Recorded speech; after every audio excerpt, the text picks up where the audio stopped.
not be heard tonight. The applicant would withdraw the applicant, so I don't know when that's gonna be back. Okay. Next time, we're taking one item out of, order. We're doing 39 South Wayne Street, the 290-day extension plan. So if anybody's here for that, please come up, sign in.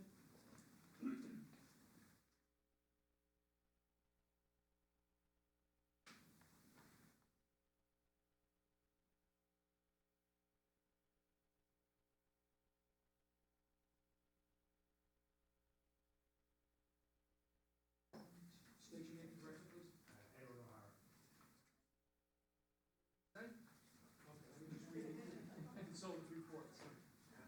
The Office of Building, Zoning, and Planning, Rick Oliver. Date is June 24th. No comments at this time.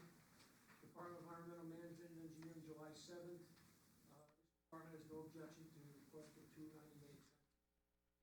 I have a motion for 290-day extensions. Motion for 290 days. Do I have a second? Second. All in favor? Aye. Any opposed? None? Okay, that is so. Thank you. Okay, next is 25 Ramlin Road, tenant B, conditional use PB 25-33. Please step up and sign in, please. Can you just turn off the lights as well? Oh, I'm sorry. Thank you. Yours too, yeah, it should be green. Good. Yeah, okay. Oh, sure. What's your name, sir? Albert Tico Lemoyne with the Arsenal and Torrent Motorworks. Did you just spell your last name for me? Lemoine. And I'm sorry, where are you from? Torrent Motorworks and the Arsenal Auto Vault.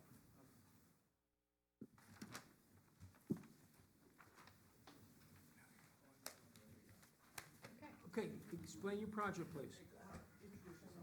Okay, my name is Jackie. Yes, my name is Jackie Ora. I'm the architect of record for 25B Ramlin Road. This is a conditional use approval for auto sales for Torrent Motorworks. Also, at the site, there will be the Arsenal Auto Vault, which is a storage, an automobile storage facility. That's it. That's what we're here for. Answer any questions that you may have. Okay, let me go through the consultant's report. Office of Building, Zoning, and Planning, Rick Oliver, June 24th, has one. Department of Environmental Management and Engineering, Town of Orangetown, Bruce Peters, July 7th, has one. Bureau of Fire Prevention, Town of Orangetown, June 20th, they have one. Roman Professional Engineering, June 26th, just has a comment. Rockland County Department of Planning, June 6th, have a comment. Rockland County Sewer District Number 1, July 7th, 2 comments. I have a letter from Cheryl Coopersmith to Audrey dated June 23rd. Okay, about Alfred Gaddy, Orange and Rockland. Based on the drawings provided, there should not be any gas conflicts with your work. Okay, I have a letter from you, architect, May 28th. I have a short environmental assessment form dated July 19th. Okay. Audrey, anything else? Not sure. Okay, thank you very much. It's not sure. Okay. It's May 19th. May 19th, I'm sorry. Any questions or comments? That's gonna be a new building on there? You're gonna No, put it's an already existing there, building. it's existing. All right, so you're just gonna be doing stuff on the inside of it? Correct. I don't have anything further. Thank you. Lisa, questions or comments? Who's in there now? What kind of tenant? USIS. USIS. Oh, right. I don't have any other questions right now. Okay, thank you. Yeah. Mike, question or comments? Just one. Is it gonna be necessary to upgrade the exhaust system, with the cars in there, or is the current system? The okay? current system should be sufficient, and there'll be redirection of whatever exhaust pipe is in the building going out directly. Okay, and just one comment, the SEAF, number 2 has to be answered from no to yes, to the planning board. You list the planning board, but you put no, that you need to notify any governmental agencies. But it's planning board, so just change that to yes, Okay, make that a condition. let me make a note. Thank you. That's it, Mike? That's all. Denise, anything? That was my question. Okay, Mike? Oh, yeah, just a couple questions. You mentioned sales and storage, but also in your narrative, they talk about repairs. So is this gonna be like a garage setting where you're gonna be repairing these cars inside? Yeah. That's what Torrent Motorworks is gonna be doing. That's their portion of the work. But it's mostly. So you have, according to the plan, you have all these cars stored, and then a section where you're gonna be working on cars. Now, is there a big overhead door on that side where the work is being done? Yes, And that's the side that faces the residence? yes, On in the that back. side? So we gotta take into account the noise coming from the repair section, right? Do we know the hours of your conditional use, 8 AM to 5 PM. 8 AM to 5 PM? Is that part of the condition right now? For the, I was sure, Rick, is this that 5 PM, is that part of their conditional use permit? No, the hours are That's not. just your part of the voluntary hours? conditions. That's our That's that's your our shop voluntary hours, yes. And what are the town hours? You know what they do? For commercial use inside like that? Yeah.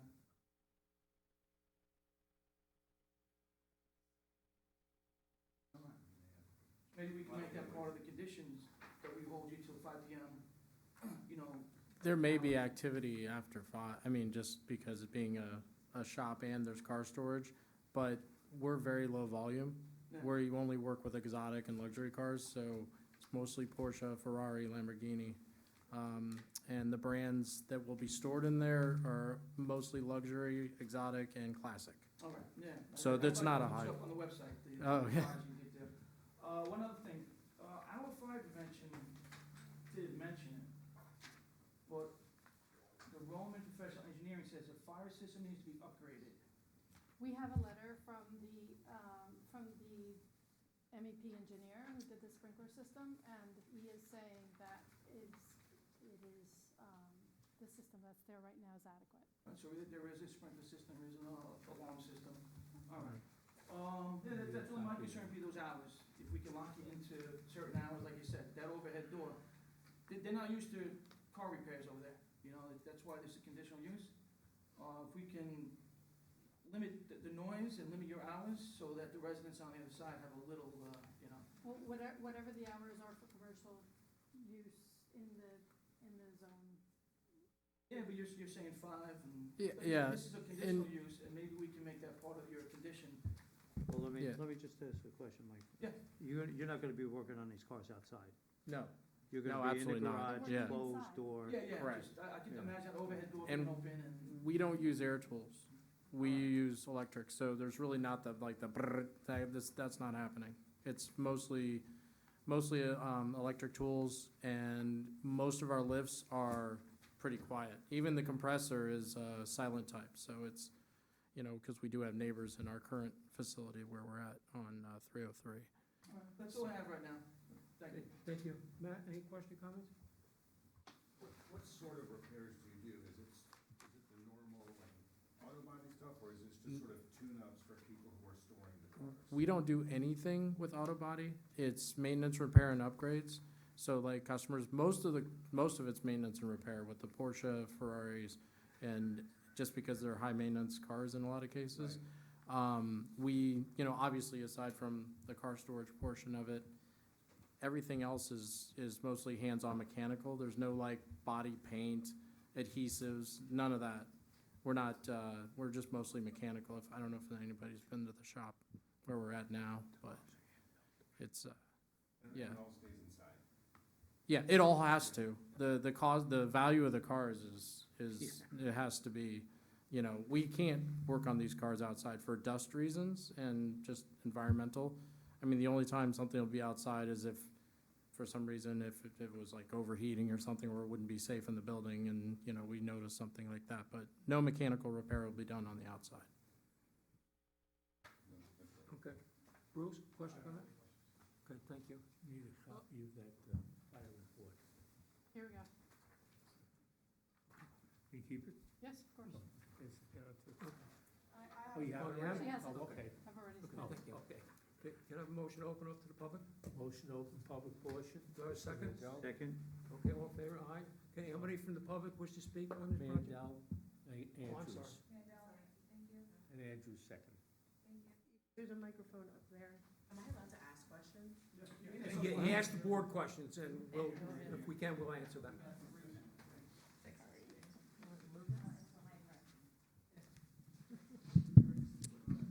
Thank you. Do I introduce, I don't know how this works. Do I introduce myself? Yes, I need your name and address. Mercedes Arias, 145, okay. Spell your last name for me. Arias, And your address. 145 Valley Forge Place, Valley Forge Place. yes.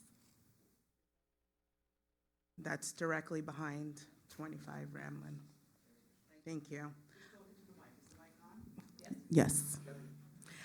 I just want to know, I know you said about the noise pollution, but what about the lights? Is there going to be extra lights, pollution, like, that will reflect on our residents? I can kind of almost say that whatever is there now is Yeah. gonna be ground level, and they're not gonna be working late at night, they're gonna be working to 5, 6, 7 o'clock, whatever it is, so it's not gonna be late, and it's not gonna be early in the morning. I understand that's the rules, but the people that are there now, they work at all hours, so I'm just concerned. I know you said the commercial use is 7 AM to 8 PM. Also, are there gonna be extra employees on the property, and how many?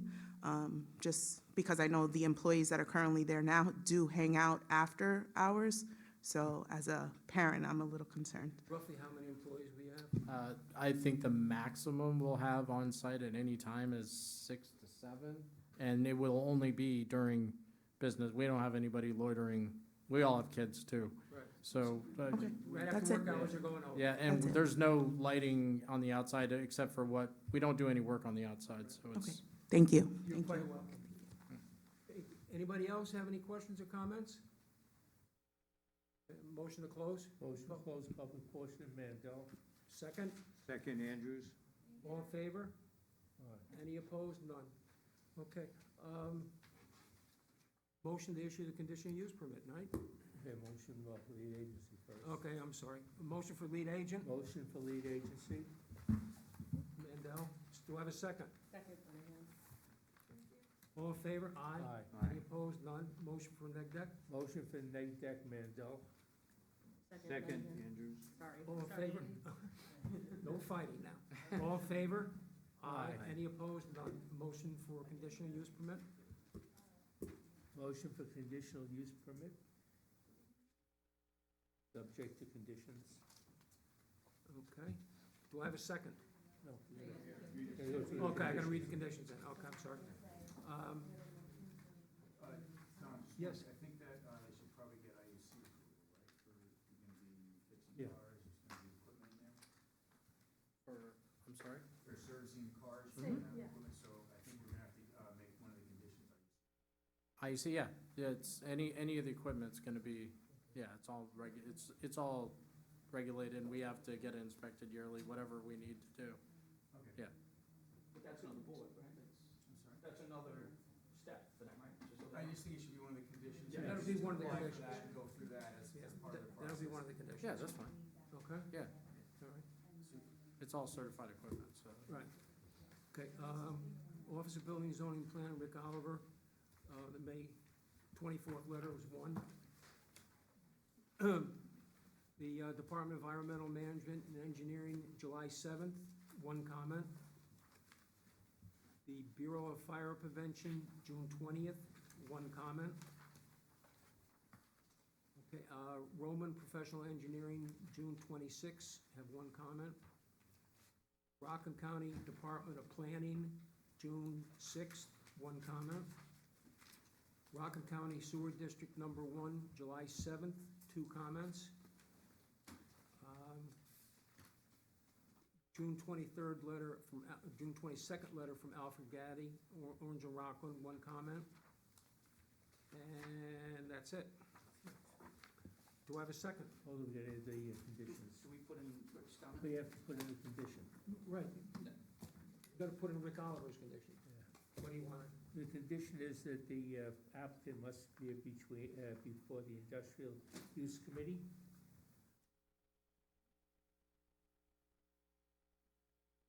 Have a Do we have a second?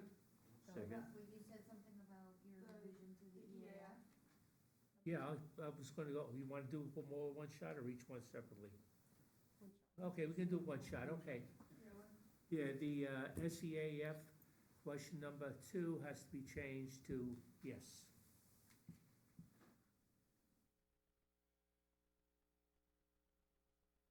For planning board, correct? Yes, and then list the planning It's board? listed, they're already, planning board's listed, but they didn't put yes on it. Anything else? Second? Hours or not, as discussed, no, okay. No. Two conditions. Right, they Right. added to the other ones. Okay. Do I have a second? Second, Andrews. Mr. Andrews, all in favor? Aye. Any opposed? No. You got it, sir. Good luck. But you Thank gotta you. go before the IUC, before you. We open the doors. Right. Before Right. CO, yeah, That's not a Thank you problem. very much. thank you. Thank you. Thank you. Okay, next is Columbia University, Oh, that's Homeland the- Tower LLC, PB 25-35. Thomas Aquinas. Oh, Thomas Aquinas. okay, I take it back. I'm sorry. I went out of order myself. Forgive my ignorance. Where the hell is St. Thomas? I threw it away. I'm sorry.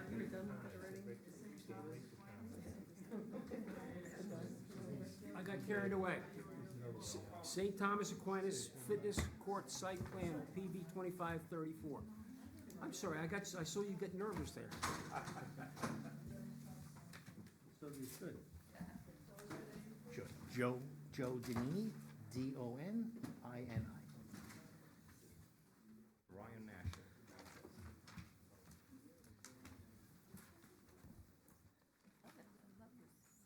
Yes, sir. All right, we're here to discuss a outdoor fitness court. It's a at-grade body weight fitness court that you see at some of the playgrounds throughout the area, and mental health and wellness for our students is a priority at Stack, and this is just another way to give them this space to be able to, both physically and, mentally, I don't say blow off steam, but, exercise. It's an like I said, it's an at-grade, it's relatively small, it's 2,400 square feet about, it's about 80 by 30. Concrete pad with these, like I said, body weight, whether it's a push-up station, a dip station, just all body weight exercises. Okay. That's, yeah. Let me go through the consultants' reports. Office of Building, Zoning, and Planning, Rick Oliver, May 25th, has one comment. Department of Environmental Management and Engineering, Bruce Peters, July 7th. There's 19 comments. Bureau of Fire Prevention, Town of Orangetown, June 20th, one comment. Okay, Weston Sampson, July 3rd. Okay, drainage review recommendation. No supporting information was provided, excuse me, to demonstrate mitigation of potential significant adverse impact as a result of increased stormwater runoff. We therefore recommend that St. Thomas Aquinas College Fitness Court site plan not be approved for drainage at this time. Okay, I have a letter from Roman Professional Engineering, PLLC, June 26. Just has a comment. Rockland County Department of Planning, June 23rd. They have 8 comments. Rockland County Sewer District Number 1, July 7th, they have 2 comments. Rockland County Drainage Agency, June 16th, they have 2 comments. I have a letter dated June 22nd from Alfred Gaddy, Orange and Rockland. The proposed addition may be in conflict with existing gas service depending on exactly where the service crosses the property in reference to the addition. Please contact Owen, our new business department, for all disconnects, reconnects, and load increases. Please note, all gas facilities must be located prior to work, and all code 753 rules must be followed. I have a letter from Asmler, Nash, and Ziegler dated May 15th. It's a narrative summary. I have a short EAF. May 15th. May 15th. Audrey, anything else? That was it. Thank you very much. So, Andy? Oh, yes, you sorry. you have any No. questions or anything? yeah, just a little clarification. Roman Professional Engineering, he doesn't have a comment, more of acceptance to the drainage. I know that there is a letter from your planning board consultant, Watson. He mentioned there is no supporting document for the drainage to show 0 net increase of peak runoff. I think there is a misunderstanding, or maybe the calculation that provided in a booklet is about 20, 30 pages book. The drainage calculation was provided one of the pages, maybe he has missed it, okay? The drainage mitigation we provided by Rain Garden, it shows the calculation, how much needed. We provided way more than that is needed. That's why Roman Engineering, they said he reviewed this document, he reviewed the modeling, and it's adequate. I reached out to the engineer, Joe, I forgot his last name. He is out for vacation. I couldn't really, talk to him and to show, hey, the calculation is there. But I emailed him, and there's auto response that he's gonna be out of office for a vacation until 17. So we are in a situation that, I was trying to show the clarification, but he wasn't there. And we didn't receive the comment at the PRC meeting, so I couldn't really explain, hey, this is the calculation, this is what is provided. And this is no-brainer. The rain garden was designed over design and showed the runoff from the fitness code, and no spillover. We put the control structure. It's really piping out and then connected to the existing drainage system. It's like a state-of-art facility. So he was not there. He was on vacation. So we are in a situation right now. No, I understand, and it puts us in a position too, Yeah. because we have to go along with their review, So that's part of the problem. I understand what you're saying, but we have to go with their report, their consultant's report. And can I just, as the applicant, just, express the frustration? No, I that know, I understand. We received this today. Yeah, It's the first time we saw it, was today. If this would have been submitted at the PRC meeting, there may have been time to have this, corrected. It's extremely frustrating, especially at a college where you want to have this construction done while the kids are not on campus. correct. And, No, we yeah, understand that. thank you. Yeah, I just had a, We Got it. sympathize with you, because we Got it. know we see a lot of this. got it. Okay. Andy, questions or comments? I don't have any questions right now. Okay, thank you very much. Lisa? Okay, Mike, anything? No, no Thank you. comments this time. Denise, anything? I don't have any comments either. Okay, Mike? I understand the frustration. I mean, it's such a small impact of what else comes before us. Yeah. It's not a building, you got a rain garden right there, it's just, I wonder if something can be done where, getting the letter today, we get them today too. And Yeah. We've asked these consultants to get them in ahead of time. Absolutely, it's very Not just for you, frustrating. but for us too. Yeah. So we can be prepared. We come in here and all of a sudden we're reading, not approved for drainage. Yeah. I learned that 10 minutes ago, Yeah. or before the meeting. So I understand the frustration, I wish something can be done, but I'll leave that up to the powers that be, so that's all I got, sir. Thank you. Sorry. Matt, question?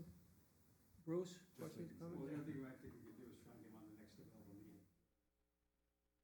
Well, we'll have to see, yeah. Okay. Let me open this up to the public, just to see if there's any question or comments. Motion to open public portion, Mandel. Second? Andrews. Okay, all in favor? Aye. Aye. Opposed? Okay, anybody from the public have any questions or comments on this project? One more time, anybody from the public have any questions or comments on this project? Motion to close the public? Okay, Second, Mandel. All in favor? Aye. Aye. Any opposed? None. Andrews made the motion. You guys do a perk test with your calculations? No. Typically, the way we do, we propose the drainage, Bruce review it, and he would request for the park test, and then we would schedule with their staff and for the eyewitness. So I that believe is, was one of his conditions. that is typically get the conditional approval, and then we do it before we get the map signed, so. The only thing the board can suggest to you is you ask for a continuation for the next meeting, and hopefully Next get it available. straightened out, next available meeting. That we have an opening. That, you know, 'cause we can't do anything. You know, our drainage consultant said it doesn't work, we have to go along with that. I mean, you can stand here and prove it 100% and everybody else, but we can't override their decision. I know, our hands are tied and your hands are tied. So that's the only thing I can do, is suggest to you that you ask for a continuation to the next available meeting. And hopefully by then, you'll have an answer from the consultant. Question, when is the next planning board meeting? Anybody knows? It's not necessarily the next planning board meeting, it's the next one that's available, because Oh. we're getting busy now. So I Okay. don't know when the next one will be open. Next one that I have open or available is September 10th. Wow. Unless we have a meeting, are we gonna have a meeting in August or not? August 20. August, I have 8 projects. And and then this one I have 6, so. And then July I have 7, well, it's 6. But they're big, They're big, WPT has you know, theirs. they're big. WPT, data bank, 3 houses on a subdivision. Exactly. How many meetings right now, because I know, I was asked if we would, because normally we're off in August. How many meetings do you have for the one session in August, right now? 8 projects. Wait, so Rick, did the consultant miss it in the plans, or it's not in the plans? That were submitted? That's the difference. Everything that's been said is pretty accurate with this particular. I think another engineer that approved it. You know, I think if you just look at it, it's a fairly simple plan. So I think it's an issue. What's an issue with our consultant? Yeah, I mean, you know, who am I to say, but I just think that, I think there was plenty of. Could we give them, We can give them, can we give them pre-preliminary? Will that help? No. I think there's a possibility maybe we can get them to one that has, there's 6. I know it's a busy meeting, but if we can get a drainage approval, we could make this go quick. And Correct. I think that's what we should shoot. Should be very quick. That's my Get opinion. them first. That's 2 weeks. 2 weeks, but first as a continuance. Well, the alternative is, which we've done in the past, is make it a condition, give them final with a condition. Perfectly okay. Perfect, yeah, that'll be great. I mean, because they can't go anywhere unless they get approved. What's the town attorney say on this? So I was just gonna say, the issue is you really can't do anything until you do secra. And this board, 100% without That's true, drainage, yeah. has never done secra for good reason. So, you're right. Now, Rick did say there was another engineer that said that it did meet drainage? Roman design. Correct. So if you have one saying it doesn't and one that it does, perhaps you can go with the one that says it does meet, and you Well, have who's the enough one who to says it secra. does? Roman Engineering, he's a licensed professional engineer. He said the rain, Consultant. yes. Is it consultant for you? No, consultant for the building department. For, oh, Yes. okay. Why weren't we- So we have 2 consultants, one is approving it, one is not. Yeah, why do we have Roman consultant? One is for plan review, one is Because for we don't have Jane here. Yeah, so I guess, They have 2 different roles. Roman's a planner for us. Weston is drainage, so when we talking about drainage, the Yeah. drainage guy should talk about it. Could we put this up for the next meeting? Because should be a simple thing. So the When only, does school the open only up? issue that I have with doing the next meeting is that I would have to provide, well, we don't have to do posters or. it doesn't have to be posted, if you announce it at this meeting. Obligated agenda, it doesn't even technically have. It has to be announced at this meeting, Okay, okay. the date of the next meeting. We have to reach out to that consultant to get that letter to. And then all the Rockland County comments can just be addressed as conditions. When was he coming back? We have enough time? He's coming back on 17. Do you have enough time to get it all advertised? Doesn't have to be changed, it just has to be announced We here. have to announce it here. No new things come in, except If for you a ask for letter or continuance. something. Yeah. When He's the saying school that the opens. plans that were provided are adequate, and he just needs to have a conversation or an email correspondence with the drainage consultant.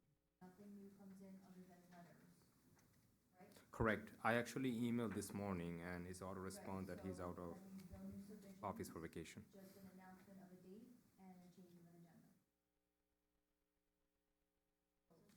You have to request a continuance. You gotta with ask- the Yeah, date, ask for with the- continuous and And then see. try to do it that way. Get you in the next Joe, is that meeting. okay with you? Yeah, Continuation? like You you gotta said, ask for it. don't do, You yeah. gotta ask Yes. for it. We'd like to ask for a continuance for the July project. 23rd. To the next meeting. With, yeah, Okay. at July the 23rd. No, now we scheduling announce, available. we announce it, Yeah. okay, the applicant will be, continued to the next planning board meeting, which is July 23rd, 2025.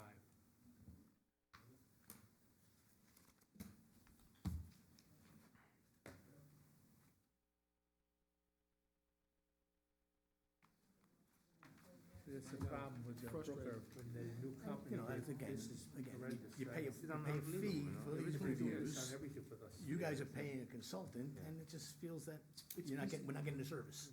And the system is right All- there, all you of know, us, I'm not it's saying- no brainer. Well, even the project review meeting, we said the Yeah. landscaping, the pond was fine. Exactly, yeah.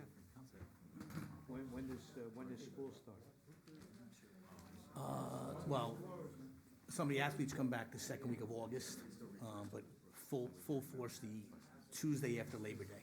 So you should be, I mean, Well, everything goes okay from now on. All right. close. Well, you start school late. Yeah, we start a week later than most.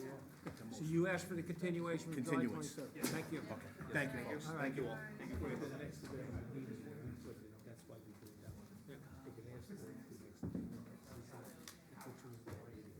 Okay.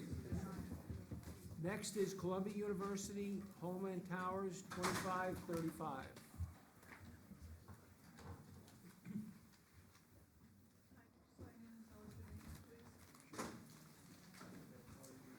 I do have a card, thank you.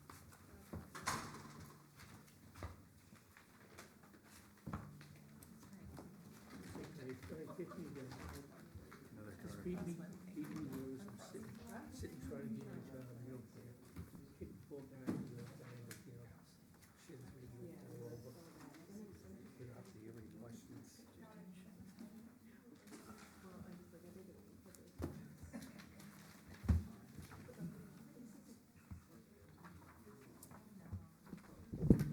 Yes, sir. Sign in and state your name for the record, please. Sure. Good evening. Good evening, Chairman, members of the board. My name is Michael Sheridan. I'm an attorney with Snyder and Snyder LLP, the attorneys for Homeland Towers and Verizon Wireless in connection with their proposal to construct a replacement wireless communication facility, including a 120-foot monopole at 61 Route 9W in Palisades. The property is 126 acres in size. It's owned by Columbia University. And the facility is proposed to replace the existing facility on the property, which is a 75-foot monopole that currently supports emergency communication services of Columbia University and Rockland County. Pursuant to Section 8.15L5 of the zoning code, this board is authorized to approve that 120-foot height, and you have a memo from your Office of Building, Zoning, and Planning, which confirms that. The facility is needed by Rockland County to increase their center line height to provide the coverage that they need. Rockland County was one of the impetus to get this moving. Their communications network will be located at the top of this new proposed tower, 120-foot tower. The carriers will be below that. The facility is also needed to address a significant gap in Verizon's coverage in that area. It'll provide coverage to not only the faculty and students at the university, but the neighbors in the surrounding neighborhoods and the businesses in that area, and will allow them to contact, to use emergency 911 over Verizon's, network. And as we know, emergency services is important to have in this day and age, and this will improve those emergency services for the Rockland County and Columbia University. I request that, this board review the application and approve it, including the height, so that emergency services can be provided and Verizon Wireless can provide the much-needed coverage to that area. Okay, thank you. And just. Yes, sir, I'm sorry. I'm Manny Vicente, I'm president of Homeland Towers. And as was stated, this project is a project for public safety and commercial wireless. So the existing facility now is 75 feet, and the county is in the process, they're continuously doing, but in the process of upgrading their communication system. And they've determined that they need a better facility here, a tower that's a little stronger and that's a little taller. They're taking the top 25 feet of this tower for their use solely. And that's really important so that they can really tie into the rest of their network. It's an important spot in their network being on the border and where it's located. So this is really being driven by them, and it's also being driven by Columbia University because they have a number of programs at this facility that really need good wireless and reliable service and a high quality of it for them to run their programs properly. So the additional benefit here is Verizon and the other carriers, we've assessed it for the other carriers as well. They need it as well. And we've designed it to accommodate the other carriers and their needs as far as AT&T and T-Mobile. But the additional benefit is this is going to improve coverage on the Palisades Interstate Parkway and those roads through that area and the neighborhoods in that area, including neighborhoods that are now, blocked by terrain from getting good cell coverage. It's set back good distance from residential properties and homes. There's existing facilities already there. So we really think it's a great project that's going to improve not only public safety communications, but improve the situation for Columbia University and for the general public and residents in the area. Okay, thank you. Let me go through the consultant reports. Office of Building, Zoning, and Planning, Rick Oliver, May 30th. He has 2 comments. Department of Environmental Management and Engineering, July 7th. Bruce Peters has 2 comments. Bureau of Fire Prevention, Town of Orangetown, June 20th, has 1 comment. I have a letter from Weston Sampson, July 9th. Due to the flexible association with the large site and the well-drained soils identified in the full environmental assessment form, it is our opinion that potential increase in significant runoff resulting from the increase of impervious areas can be successfully mitigated for this project. We therefore recommend that Columbia University Homeland Towers be approved for drainage subject to the above project comments, of which there are 4. I have a letter from Roman Professional Engineering, June 26, with no comments on this application. I have a letter from Rockland County Department of Planning, June 25th. They have 9 comments. I have a letter from Rockland County Sewer District Number 1, July 7th, 2 comments. I have a letter from Palisades Interstate Parkway, July 8th, just discussing the project. I have a letter from, again, New York State, Palisades, New York State DOT, dated July 9th. So have another letter from New York State DOT, June 5th. I have a letter from Alfred Gaddy, June 22nd. The proposed addition may be in conflict with existing services depending on exactly where the service crosses the property in reference to the addition. Please contact O&R's new business department for all disconnects, reconnects. Please note all gas facilities must be located prior to work. All code 753 rules must be followed. I have a letter from Snyder and Snyder dated May 15th. Respect to the tower. I have a full assessment value, a full EAF dated December 12th. December 12th, 2024. Okay,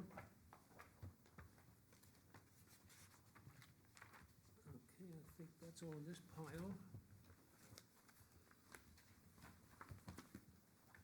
I have from Saratoga Associates dated April 9th, 2025, just a response assessment. I have a letter from Snyder and Snyder dated May 15th, and this is kind of what sold me on this project.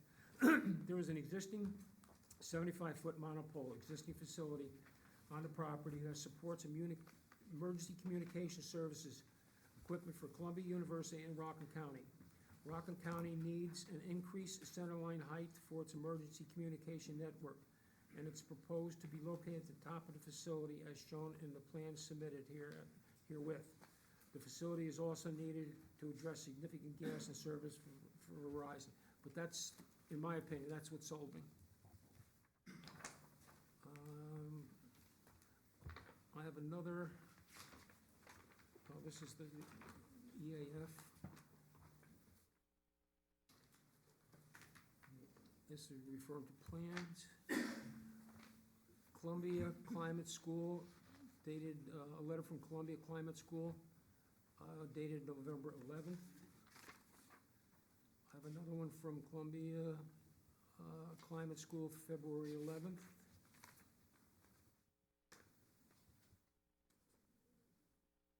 This is a memorandum to support the application for a special permit to Town of Orangetown, dated May 16th. I have a letter from Homeland Towers dated May 15th. I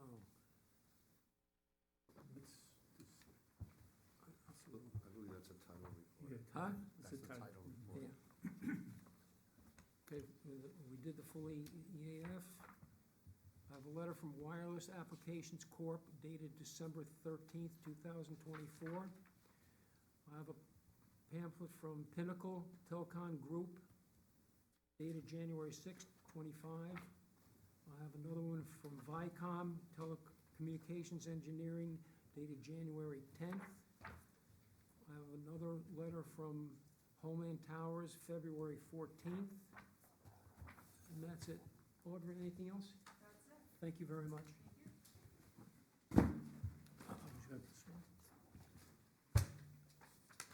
I have a letter from, yes, thank you, On Air Engineering, April 15th. Thank you. All right. Any questions or comments? I have a couple of questions. So you say this is gonna service Rockland County. How much of Rockland County will it service? So, as far as public safety, it's probably a very large area of Rockland County, probably the whole southern, southeastern corner there. I don't have that exact information from the county, but that's my understanding, that this is a principal site for that whole area. From a commercial wireless perspective, it's gonna tie into existing sites that are, on both sides of the border. So it's gonna fill in the current hole in service that they have along the Palisades and to that neighborhood immediately to the north of the school along the river, which is a benefit because that neighborhood will get much better coverage and they're not gonna see the facility at all. So that's the coverage area. It's really, for the commercial area, I would quantify it as a good macro site coverage for the area, a good 2 to 3 decent miles of solid coverage, reliable, high-level coverage. And then from a public safety, you're probably looking at, 3 to 5 times greater area than that. What's the difference between the safety aspect Well, of public the tower safety, and? yeah, it's the commercial wireless networks much more drain on the networks, much more usage on a consistent basis, and their frequencies are generally higher. So they don't travel as well. With public safety, their frequencies are lower, and their usage is more consistent and regulated, so they're able to power up their facility a little bit and cover a lot more area with their facilities. How much of this is gonna, how much will Westchester benefit from this, Well, I don't think being they're- right across the river? I don't think, unless there's some sort of agreement between Westchester and Rockland, I don't think that they would in this case.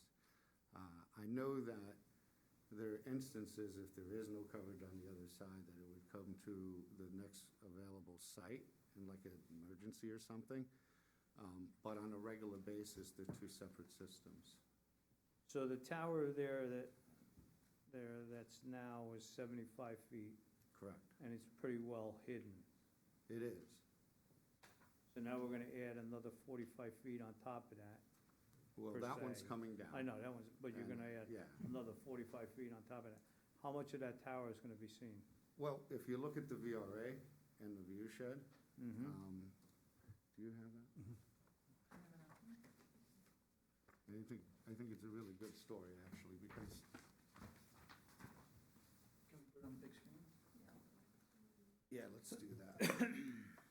Because I think the first thing we look at is the view shed, because that is a model of what, topographically, the areas where you have visibility.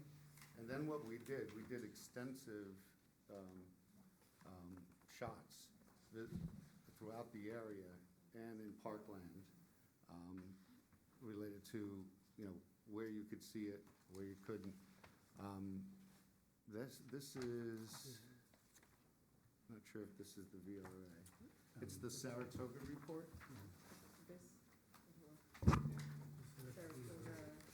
Visual resource assessment.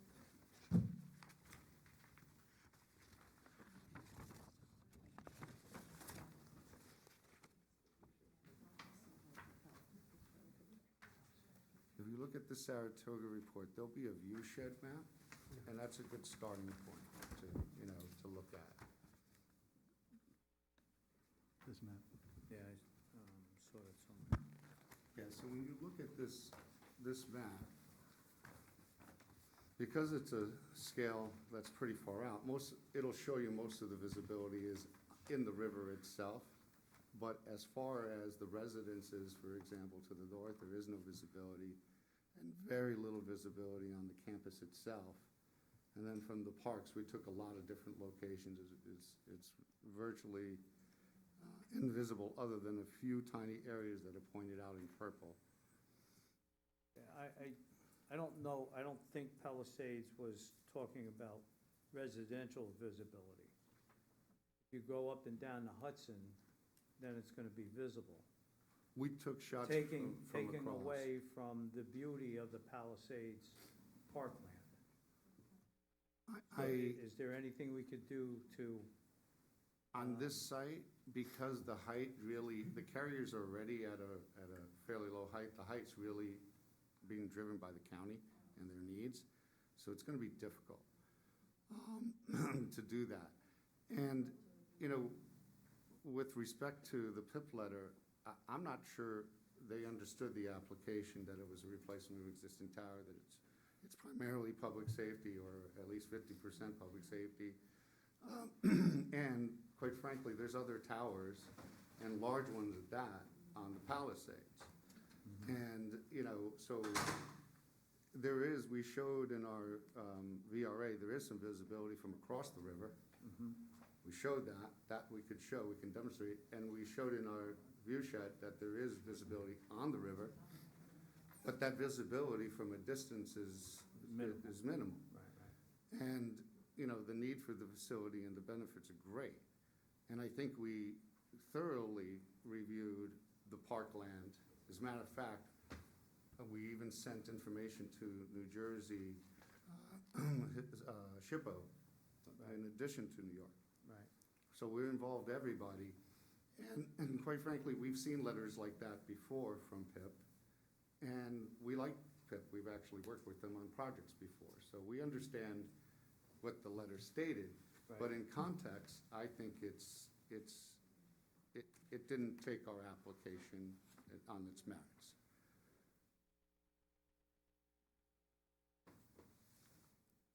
I have no further questions right Okay, now. thank you. Lisa, questions, comments? So I see also that the project also includes the installation of a gas-fueled generator. Is there currently a generator there that's being replaced, or is it not there and you're adding that? It's a great question, because we don't know the exact details. We're waiting for O&R to tell us if we can use the existing facilities and move them. If we can do that, that's our plan. If not, then they'll probably be terminated at some point, and then we'll have to use propane. But we wouldn't be using diesel in any way. So really, that decision is gonna be up to O&R and what their facilities folks say about design. Right, so what's there right now with the current tower? The current tower is being fed by gas. Gas. To the county's generator. And that's what we prefer. Gasoline. No, natural gas. Natural gas. Now, that's what we prefer, because the gas line's right there, and it makes sense. Sure. And that's what we requested, but they haven't given us a confirmation on that yet. So we have to be prepared to use propane just in case.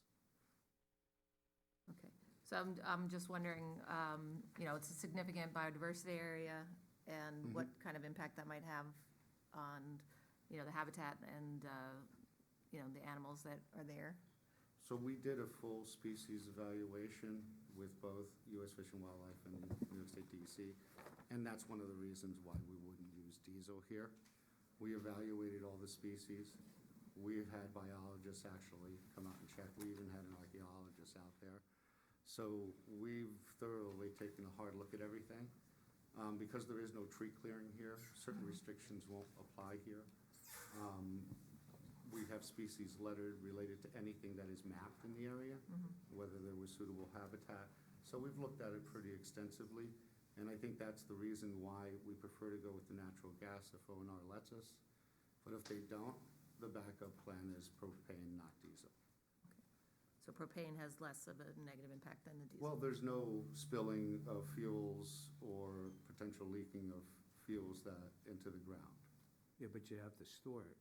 What size tanks would you store it in? Well, probably 500-gallon tanks.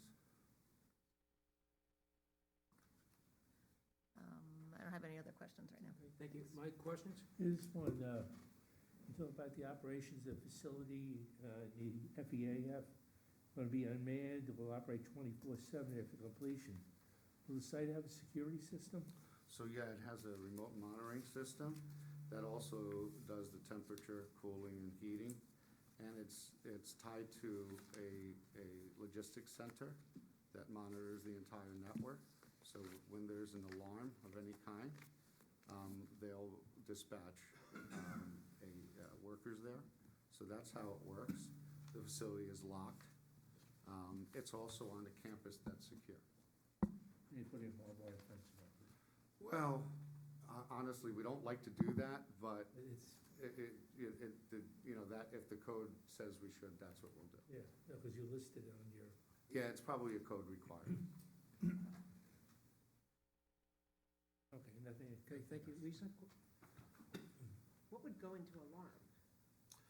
So, for example, if there's radio equipment, electronic equipment, if that gets too hot, it could, catch on fire technically. So they're gonna, or probably more probable, it will just get ruined. You stop functioning, and it's very expensive stuff, so they wanna get to it before that happens. Okay.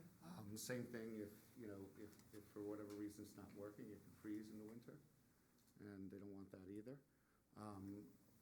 Also, they wanna make sure the site is working. So there's various types of alarms, and some of them are just to make sure that the site is operational and everything is where it should be. Okay, so, and you kind of said it, the height requirement, is the county the one dictating the 120 foot? Absolutely. And that's because their equipment needs to be at that height? So they're like most public safety entities are gonna be running multiple networks now, and they're gonna have to run a certain amount of digital, and that really requires a cleaner line of sight. So height's important. They wanted more height, quite frankly. And this is also a balance of what Columbia is comfortable with. So this was the balance. But if you ask the county, I'm sure they would have been happy with another 20, 30 feet. Okay, and then you said it's about 50% carriers for the public safety or for Rockland County, right? Like that's, so you have other carriers around here. You have Verizon, and then you have 2, 3, 4. So there's like 4 other carriers that are gonna be using this. Right, and that's a really good question because it's a balance. So when we build a facility, that, handles co-location, which means it's gonna no one needs another tower in the area. Reduces tower proliferation. When you do that in this market, you have, because the county needs the top 25 feet, then we have Verizon next, and then it'll be T-Mobile, AT&T. That fourth carrier that we plan in there is just good planning. We don't know if that fourth carrier realistically, we hope, would be nice from a business perspective, but realistically, right now, you have 3 major carriers that are gonna be using this facility, and they will co-locate on this facility, because they all have the same need. But that fourth spot is there for 2 reasons. Number one, shame if another player comes into the market and that happens, and, we didn't plan for it. And also, it just makes the facility a little stronger, designed a little stronger, just in case. So you have 2 added benefits there. It's just good planning. And the 120 foot is just, again, being dictated by the county, so that, your space for that fourth carrier isn't increasing it at 20 feet or something like No. that, because you're just, good business practice. Yeah, they may not be as happy as the guy, as Verizon when they come in, but it should work for them. Okay. And then do carrier, I just I don't know how this works, like, so each carrier, like Verizon or, T-Mobile, whatever, they never share panels, like they don't have, No, okay, they don't share equipment or panels, and they don't share networks. That's very important. It's a proprietary thing for them. They compete with their network. right. So it's very difficult to get them to share anything and play nice. And so my final question is just, like, are there alternate visual options other than just a pole? Can you have a tree or something that would fit more into It's a really good the question. surroundings? And we had that discussion, and the county is really the reason why we can't do it. Because they can't, for their equipment in particular, they can't have, and they have some microwave, just for backup fiber, which is really important for their system. And they can't have any obstructions whatsoever. So the idea of a fake tree or something like here with branches is just not feasible. Even if it's starting below their antenna area? Well, nobody would ever see that. That's the problem. Because even in the visuals, if you look at them, the areas, it wouldn't make a difference. And it would be kind of odd looking. And I'm not sure Columbia would be okay with that, because you're gonna have like, the top 25 feet with, Just a pole. public safety stuff on it, and then you're gonna have branches. It's gonna look a little odd. Do you mind, like, maybe walking us through the photo simulations? Sure. If you could, and kind of just, because some of it is kind of hard to see. It says like this is the existing condition and the simulated condition, but it's really hard to see. Well, there's 2 things. We can't simulate every single one, so sometimes when we don't simulate, we just, or if we did simulate and it's hard to see, like in this case, we put a little arrow there. So if I could get up. You got a laser here if you want. Yeah. Oh, okay. Hey. Push the little button on the side. Don't look at it, though. All right. No, on the side. Okay. So you see, that's the tower right there, where the laser is. And it's hard to see, so we just put a little arrow there. That's from across the river. We can go through all of them, but if we want to start, let's start with the viewshed map, because I think that's really good whenever we do this. You're gonna get me dizzy.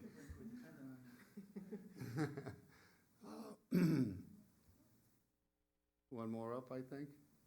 One more? Okay, here we go. So for the immediate area, what you see in purple here is where it could be visible from. And then the river is all purple. And then there were a few spots, like maybe a little spot here.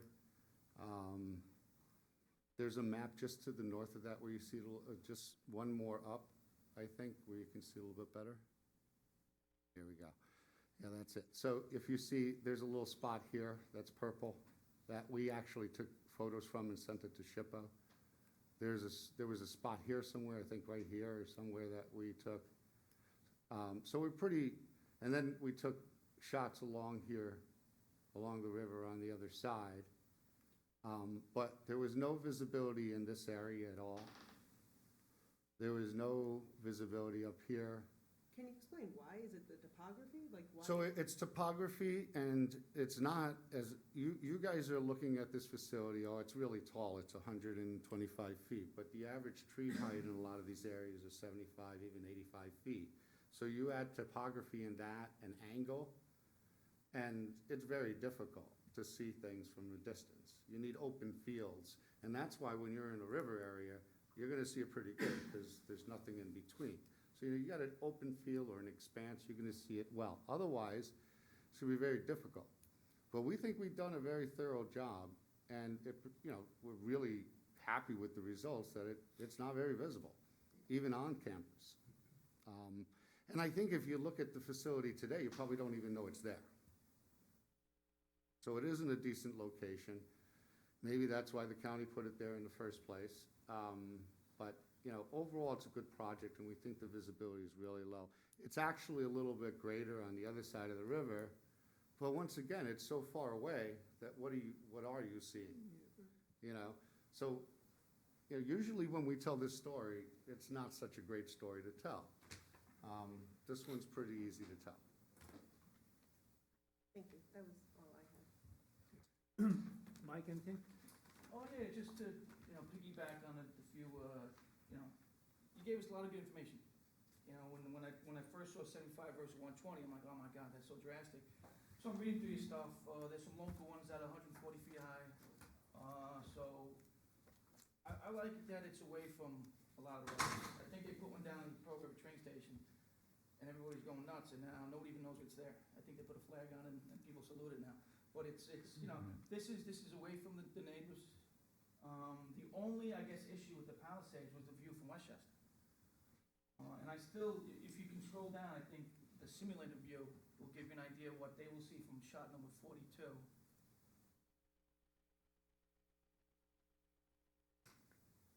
That was 42, just. That was 42, go up. But there's a simulated, go down, the simulated one's a little further down. Oh, yeah. Those are the existing. I think we, You're doing great, Ray. When he gets there, but that was the only view you can actually see that there's a difference. And that's the view from Westchester. I would still say that our view of Westchester, they have a better view of the Palisades than we have a view of Westchester looking at their way.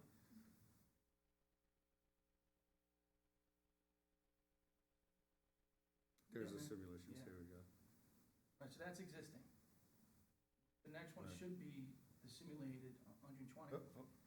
Yeah, that's it. Little blip on the horizon up there. And that would be the only view that would show it, and that's the Westchester side. And remember, when we did that, and you can see it in the view shed, we looked for the worst view. Yeah, That's not the average view in Westchester. That's like, yeah, that's right along the water. yeah, that's along the water with that angle, right across the Not river. even a residence. Yeah. just a dock. Yeah, so there's not too many homes on the river in Westchester side, but, look, you're gonna see it from that side, but you also, if you just look this way, if you looked a little bit to your Yeah, right, if you look the other way, you won't you're see it. gonna see a bunch of big towers, so. And you see this all over the mountains, you see a tower up there, and, I it think- doesn't take away from the overall view. I think it's, this is, we worked hard to make sure you saw these shots as the worst view that you're gonna get. And there was one or two other ones that we took from across the river. But quite frankly, overall, for a project like this and the benefits it's gonna bring, I would argue that, it outweighs big time, that view Yeah, and that's the that quite balance. frankly, if you didn't tell people was there, they wouldn't say anything about it. Right. All right, thank you, I appreciate all the information, because, you know, it cleared a lot of things up, especially the photos and the simulations. No, my pleasure. Okay, Matt, anything? I'll just stay on the same theme. So on the Saratoga report, it said there was half an acre where it's visible in the residential area? No. The view shed said there was potential visibility in that area when he ran. Of And then half. when they went into the neighborhood and took the photos, there was no visibility. And on the map where it's shaded in purple, the part in Palisades Town, not park, but Mhm. Town of Palisades, where it's visible, that's within the boundaries of the Lamont campus. Correct. The back of that campus, I think. So those. There's a few little spots, if you look, there's a few little spots in purple Right. here But and there. Are those all on the campus? In other words, or are those? Not all, I don't know if all of them are, I'm not sure. I was talking about way over here, sorry, on campus, they're all on campus. That's right, okay. Yeah, so- they're all on campus. So because the campus abuts a residential neighborhood, like, Ludlow Lane. Right, no, that's all on So- campus. So your position is from the Ludlow Lane residential area that is abutting the campus, it shouldn't be visible? It should not, and it wasn't when we did this balloon Because test. on when you took photographs of the existing, there were some photographs from Woods Road looking towards it, and it was obscured by trees, but it will be visible, but screened. If that's what their report says. It wasn't said, it was shown, and that, yeah, hold on, sorry.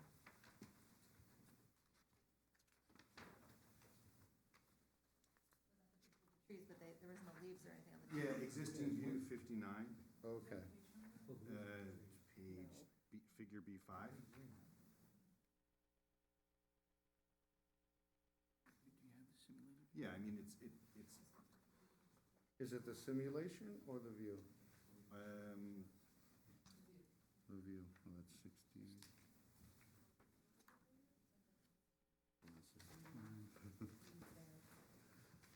so in other words, the locations where you took these photographs or did the simulations, they were selected on purpose, it wasn't just Well, a sampling of random spots in the neighborhood that.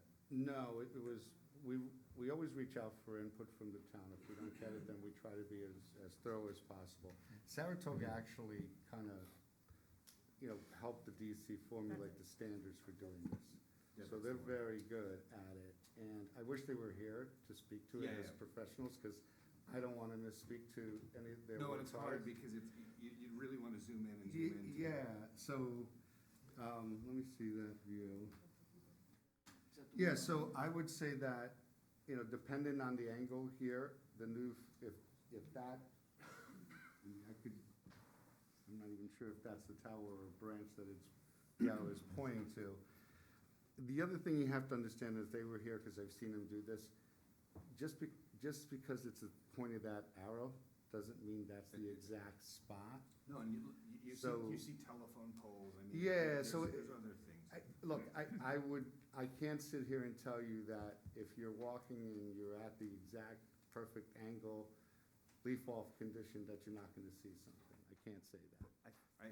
For me, it would just be, that immediate neighborhood, Ludlow Lane, you don't want someone to come out of their house and they just have a 120-foot.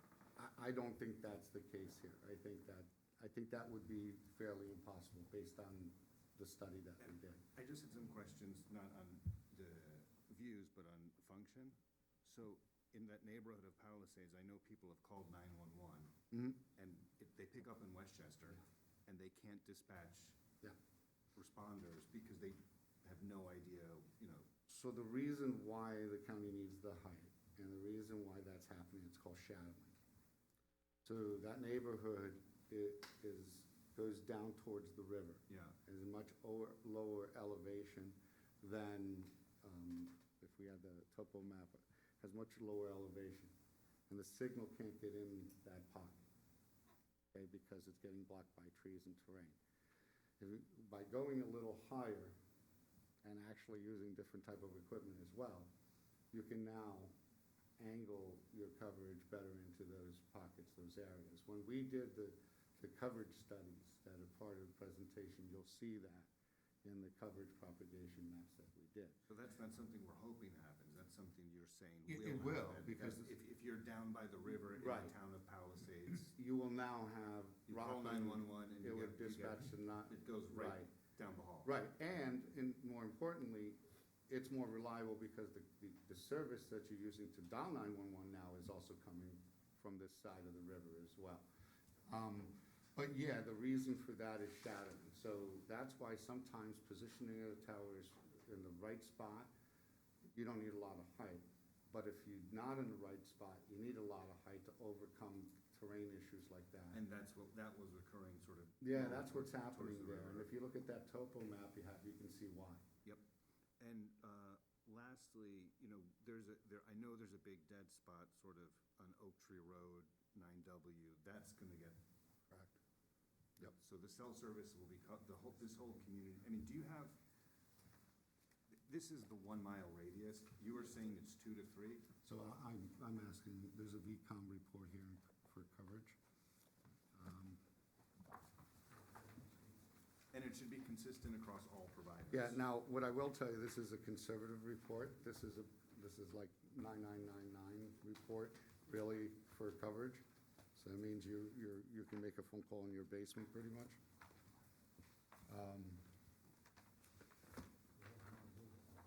But if you look at this page, you'll see what happens. The orange is the existing coverage, and then the green is those depression areas where it kind of drops off. Oh. Yeah, there you go. So that's what happens is, and this isn't 100% accurate, it's a modeling that we do. And what happens is, this is, the existing networks are leaving holes in these areas. So now with this site, if you go to the next map, So green is the dead zone? yeah, in this case, green is a dead zone. So with this site, what happens is those areas, and remember, this is a high standard plot. So the coverage, you'll be able to get coverage outside of what you see here. But what this site does is, you can see it now, really covers those sections of the PIP, 9W, and that neighborhood, and the campus, and the park areas that currently aren't covered. So it's perfectly located to do that. From a public safety perspective, it's gonna really cover a really large area going north into the county.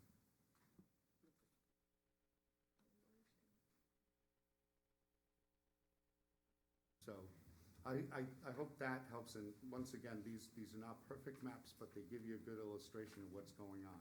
But what's interesting, so the map 4 to 5, the difference between 4 to 5 and 2 to 3. Oh, so what we're doing at 4 to 5 is, that's a different level of service. That's a high bandwidth, service that,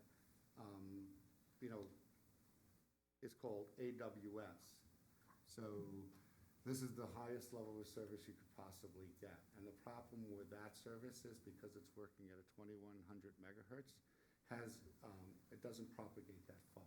Yeah, so like map 3 is a much Yeah. broader coverage. So from your experience, customer experience, this is not really significant. For Columbia University, this is significant. So for like an average consumer, this is That's it. this is what people yes. are going to be getting. Correct. You're looking to make a call, you're looking to download something pretty easy, that's the coverage you're gonna be getting. That's The higher speed downloads, faster downloads, which And is gonna be important for And I will Columbia. say, look, this is all a compromise, because if we had the tower another 20 feet taller, it would actually look even a little bit better, right? So this is all a compromise of what fits in, what's acceptable. We felt that the visibility was such at this height, that the county was okay with this height, everyone was okay, to try and, push for more height, we're starting going the wrong direction, creating some problems. So if everyone was happy, this is what we wanted to propose. And I think it's a good balance. And I think the result is gonna be really good. So in addition to what you see in green, some of those little darker areas they'll get covered as well. They'll be covered as well, just not, you won't be able to make a call maybe in the basement of your house. But on the street in your car, you'll be able to make a call. So this is essentially like 5 bars of service. Yes, correct. Bruce? No, I don't have any issues with that. Okay. Cell Thank you. cell towers are very popular. Can I, 25, I'll put a cell tower anywhere, and I think this is probably a good spot for it. can I have a motion to open up to the public? Motion to public portion, Mandel. Monahan, second. All in favor? Any opposed? None? Okay. Anybody, yes, please step up to the microphone, state your name and address for the record, please.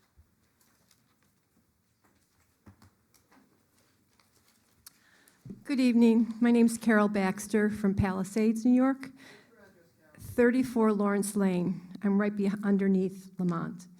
Thank you for this opportunity for this, our viewpoints. This proposed cell tower is a wonderful thing, not only for Lamont, but also for the Palisades community and for all the travelers who pass along Route 9W and Oak Tree Road, which I believe is 8,000 a day, not to mention the hordes of cyclists. This is a safety issue. I'm the president of the Palisades Community Center on Oak Tree Road. For decades, I have heard complaints daily, not only from residents, but also from travelers who attend our many events about the dead zones. For 5 years, we unsuccessfully tried to get anyone to investigate the 2 already existing towers located at 348 9W and the tower directly behind it, the American Legion Hall on Route 340. These towers are approximately a quarter mile from the intersection of 9W and Oak Tree Road, and yet cell service is totally non-existent, a quarter of a mile. There are motorists who get into accidents who have no way of contacting 911. There are senior citizens who cannot use their emergency buttons because of lack of cell service. There are 2 nursery schools, a library, a swim club, church, etc., that desperately should have cell service. This truly is a safety issue. I just have a few questions, and some of them have already been asked, but I just want to put that in everybody's mind. How far will the radius of these proposed cell towers be? It seems to be unclear exactly how far. Will it reach the 1 mile radius? Will all carriers be representative? AT&T, Sprint, Verizon, T-Mobile. Will there be an inspection or monitoring to make sure that the radius of these cell towers are really working? Because we do have one, as I said, a half a mile from this one on Lamont. So will there be oversight for this? It's very important. Also, we talked about the triangulation. If you live in different parts of Palisades, you get Dobbs Ferry when you call 911. Can Verizon and Homeland Towers also look into servicing the 2 existing cell towers a half a mile away? They have many pads on them. Maybe they're facing the wrong direction. Maybe the tower's not tall enough. I don't know. But it's very critical that if this is to be built, that we really will be ensured that there will be cell service. We're grateful for Lamont for answering our calls to say, how about Lamont? But we were desperate because we couldn't even get help through the FCC about those other cell towers. So thank you for all your questions about this. We appreciate your concern about the environmental, the visual, and also the service itself. Thank you very much. Thank you. Anyone else? Yes, sir. My name is Lauren Plotkin. I live at 34 Lawrence Lane, and that's where Carol lives. And I'd like to see where my house is, because we are on the end of Lawrence Lane, and I'd like to know if we're going to get shadows that we didn't have before. And we live in a house that's started out in 1850, and we want to have this continue. So So I saw you pop up what appeared to be something with houses on it. I didn't recognize ours. If I may suggest, if you get to them after the meeting, we want to get through everything. Sure, but I would like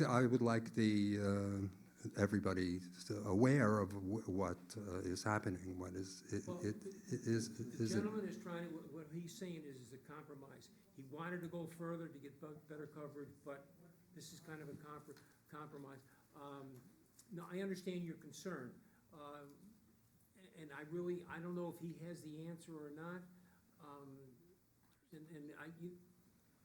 I don't want to spend the whole evening going house to house, which can get it and which can't. 'Cause Well, I want it in one area, and we abut the property. Yeah? Okay, seriously, I mean, because we can't do, the next person might come up, I live on such and such a street, am I gonna? Well, we all have individual interests. No, So- we all have concerns. Right. We're hoping that for a compromise for what they're doing, that everybody gets coverage. This is what we're hoping for. And that's all we can go for. Okay. Thank you very much, sir. Anyone else? Yes, sir, please step up, state your name and address for the record. Yeah, my name is Maury Brown. I live in 57 Ludlow Lane. Morrie, BROWN. 57 Ludlow Lane. First, I'd like to acknowledge, as Carol did, it's a wonderful presentation, and I think you did a great job in explaining it. I think there's a couple of questions and holes that I just want answers to, and some other our neighbors have expressed that I represent them on this behalf. Is there a possibility, and it's somebody else's idea, but I think it's a really good one, of floating 20 or 30 balloons up in the air at 120 feet, so we actually can see this or not, because we are more likely in direct line of sight of this. Even if that's the case, we're still probably in favor of it anyway, but nevertheless, we'd like to see that. It doesn't seem like a great amount of effort to have a 2 or 3 day window. There's a couple of balloons up at 120 feet. Well, He's gonna ask if, We'll answer at the end. we'll ask the applicant. Okay. If that's Yeah, feasible. so, okay. Number two is there any concern here? There's a lot of aircraft that go over this area. So there will be lights or anything at this way height, now that it's a new height? I believe that they have to, by law, have a navigation light on top of it. Okay. Well, I think over a certain height. No, we did a study, it will not be lit. Not be lit, okay, great. And the last thing, that it's on page 3 of this Saratoga Associates. They do refer on the second thing that there will be views from some of the residences. May I point at the map here for a minute, just to say in general? Don't Yep, touch. I won't touch it. So, we live right next to Lamont Hall. We're adjacent to them in Columbia University. Incredible neighbor of ours all these years. So we're in favor of this, overall general in favor for people. We just would like to know a little more information, because from our point of view, as Carol says, if you're going to do it to provide better coverage, but at 130 feet, we're still not going to see it, and that would be even better. So we don't really know. It's just a little bit vague. Thank you. Anyone? Yes, ma'am. State your name and address for the record, please. My name is Blythe Anderson Chase. My first name is Blythe, Blythe. My surname is Anderson Chase, 2 words. I'm sorry, spell the second word. Chase, like the bank. And your address. 286 Route 9W, Palisades, New York. Great, thank you. Go ahead, Bob. I just want to thank Carol and Homeland for their presentations. And I'm a trustee of the Palisades Cemetery Association, which is a landlocked historic cemetery. And we have no cell coverage in the cemetery, and it's a very big safety issue. So just wanted to let you know. Thank you. Anyone else wish to speak on this? Yes, sir. Please come forward, state your name and address for the record. Dean Pierce. My address is Dean, D-E-A-N, last name Pierce, P-E-A-R-C-E. And your address. 126 Ridge Road, Valley Cottage, New York. I happen to work at Columbia, Lamont, so I just wanted to reinforce the fact that this is absolutely necessary for our campus. The campus is a research facility. We have many, as you all know, we have many power failures due to our utility service. And we need this as a second means of communication. We've had multiple emergencies on campus and no way to reach emergency personnel during an outage. That's one thing. It's also very important for research. So we have a number of sensors and devices on campus surrounding the area. For instance, tree measuring, and obscure things that you'd never think of, but they're much of the time are wireless, and this would help in that research that's done. And about the shadow, you won't see it from your property. The shadow will only be on Lamont. That's it. Okay, thank you. Anyone else? Yes, ma'am. Please come forward, state your name and address for the record. My name is Brenda Josephs, Josephs. I live at 120 Ludlow Lane. And my mom wears a medical alert, and I was driving in the exact wrong place at the exact wrong time, and thank God everything was okay. But by the time I got home and got, from where there was no service to where there was service, I was very nervous, and I, would have loved to have been able to speak to the person calling 5 minutes earlier. So we're in favor of this.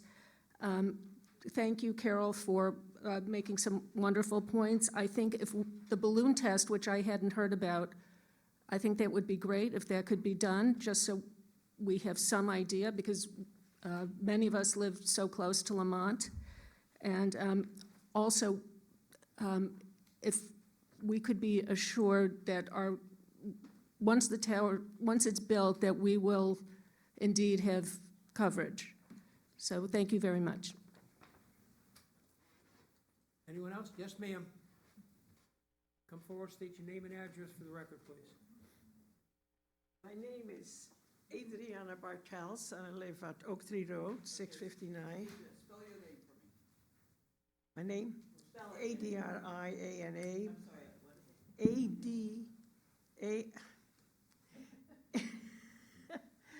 Adriana Bartels. Speak into the microphone, please. And I didn't get your address. I am in agreement with the previous speaker, because I just want to show you all, I wear a button. And this is an alarm button. I live alone in a house, and it's not away from everybody. So it is very important that this button works.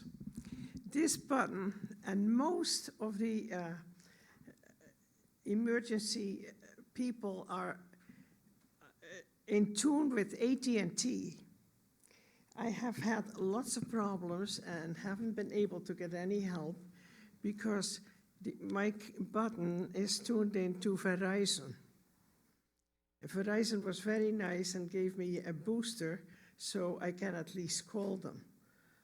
But I need for a GPS work for this machine, I need to go and have AT&T.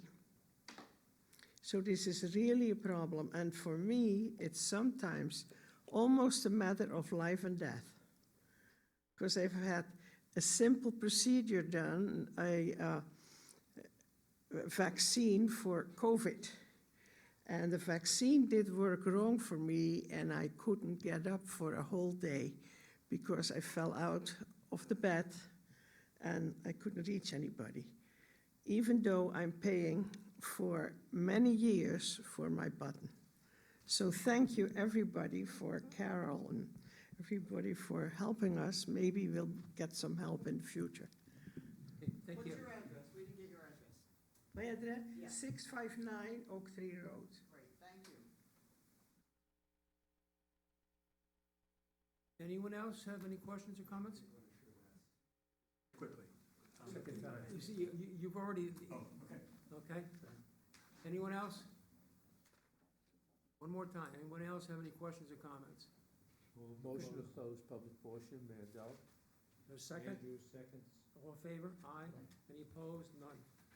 Let me answer one of the Huh? questions. I'll answer one of them. Yeah, go ahead, sure, please. Regarding planes and that, the marking and lighting would not be required for the proposed tower height of 126 feet as per FAA notification is not required. And that's from Wireless Applications Corporation, that their opinion letter. It's not required for proposed tower heights anywhere of 126 feet or less. So that should answer the thing about planes. There are no airports within the vicinity. There are no airports within 8 kilometers or 5 miles of the coordinates you provided. The maximum allowable height in our filing is 200 feet.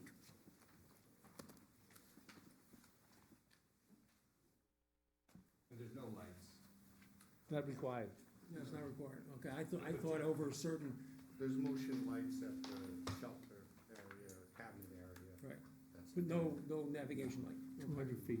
There's sensor lights. Need 200 feet. Mhm. I thought it was less. Now, would you like to address some of the questions? I think they brought up the balloon test a So, few times. the balloon test was discussed. Our Saratoga prefers to do the simulations because the computer model is more accurate. What happens with the balloon, it moves around in the wind, and it creates false perception. So these days, we don't tend to do that because the computer model is much more accurate. What I can tell you and the neighbors, to the neighborhood just north of campus, is just by nature of geography and the lay of the land, it's virtually impossible for you to have a real view of this town, what we're proposing, and that view shed demonstrates it. So, can I see the reason for it? Sure. Oh, I'm sorry. So, all this is the campus. And I'm not sure where the residences start, but they're probably somewhere around this area. And from between this area and the site, there's a lot of tree cover, and there's terrain. And then what happens is the terrain just keeps dropping off. And the only, excuse me, the only place where you have some potential visibility is these little blue dot areas here, as you can see. And even then, you'd probably be looking through trees, and such, and that's just potential visibility, that doesn't mean it's there. So, I think that the visibility to the neighborhood is virtually none. It doesn't really exist. And that wouldn't matter, even if we went up another 10 feet, that probably would still be the case. And that's just, and what we can do is we can have Saratoga reassess that and answer that question directly from this neighborhood to the board. I think that would be appropriate, and we could do that. As far as coverage goes, what we showed before is that this entire neighborhood and all the homes in the neighborhood are getting coverage. We're pretty confident about that based on the modeling, and that's conservative modeling, so we're pretty comfortable about that. As far as carriers, Verizon's the first carrier. We've already been in contact with T-Mobile and AT&T, and we'll start working with them as well. And the facility is designed for them. Okay, thank you. Rick, can you go back to the one view from the Hudson River towards the Palisades?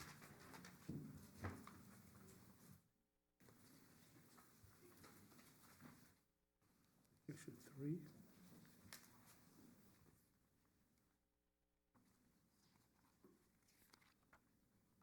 Yeah, that one. Yeah. You really can't tell too, but this is, I'm guessing about 2 to 3 miles away, which is pretty much where Palisades is, going downhill.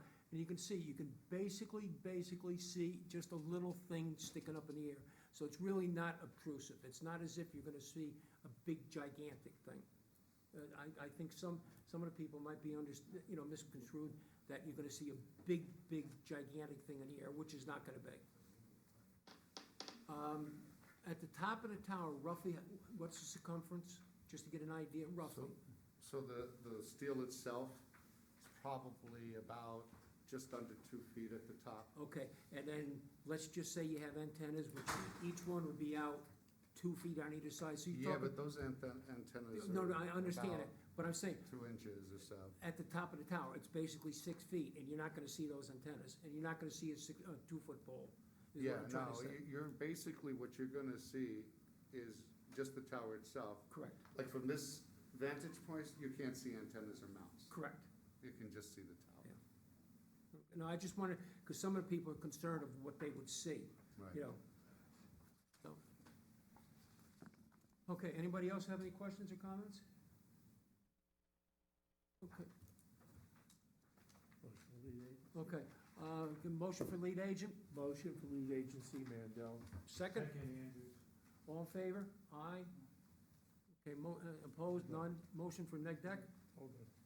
Did you get that, Am I going too fast?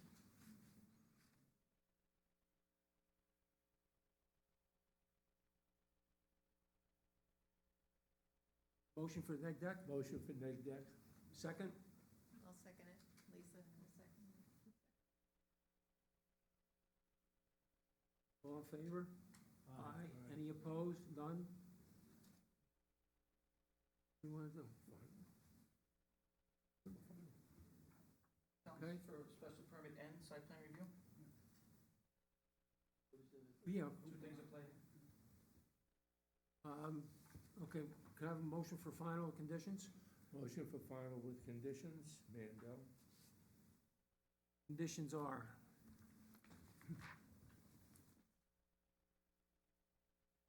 Office and Building, Zoning and Planning, Rick Oliver, May 30th. Department of Environmental Management and Engineering, Bruce Peters, July 7th. Rick Oliver had 2 comments, I'm sorry. Department of Environmental Management has 2 comments. Bureau of Fire Prevention, June 20th, 1 comment. Weston and Sampson, July 9th, they have 4 comments. Roman Professional Engineering, June 26th, has 1 comment. Excuse me, Rockland County Department of Planning, June 25th, they have 9 comments. Rockland County Sewer District Number 1, July 7th, 2 comments. I'm gonna put in the letter from Palisades Parkway, July 8th. I'm gonna put in the letter from DOT, July 9th. And June 5th. I also have a letter from Alfred Gaddy, O&R, June 22nd. And that's it. Okay, do I have a second? Second, Andrews. Okay. All in favor? Aye. Any opposed? None? Good luck with your project. Thank you.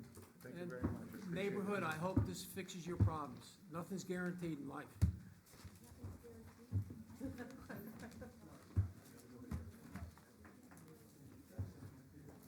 Nothing's guaranteed in life, as a general statement. Hopefully that will cover everything, he was just making it. Hopefully it works for you guys. It's all. Okay, next is 228 South Boulevard, PB 25-36.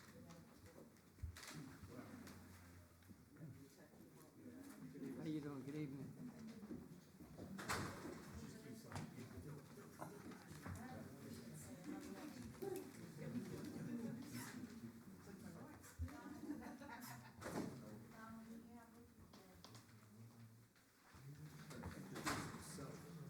I'm Mike Calisi, C-A-L-I-S-E. I'm the engineer for the applicant.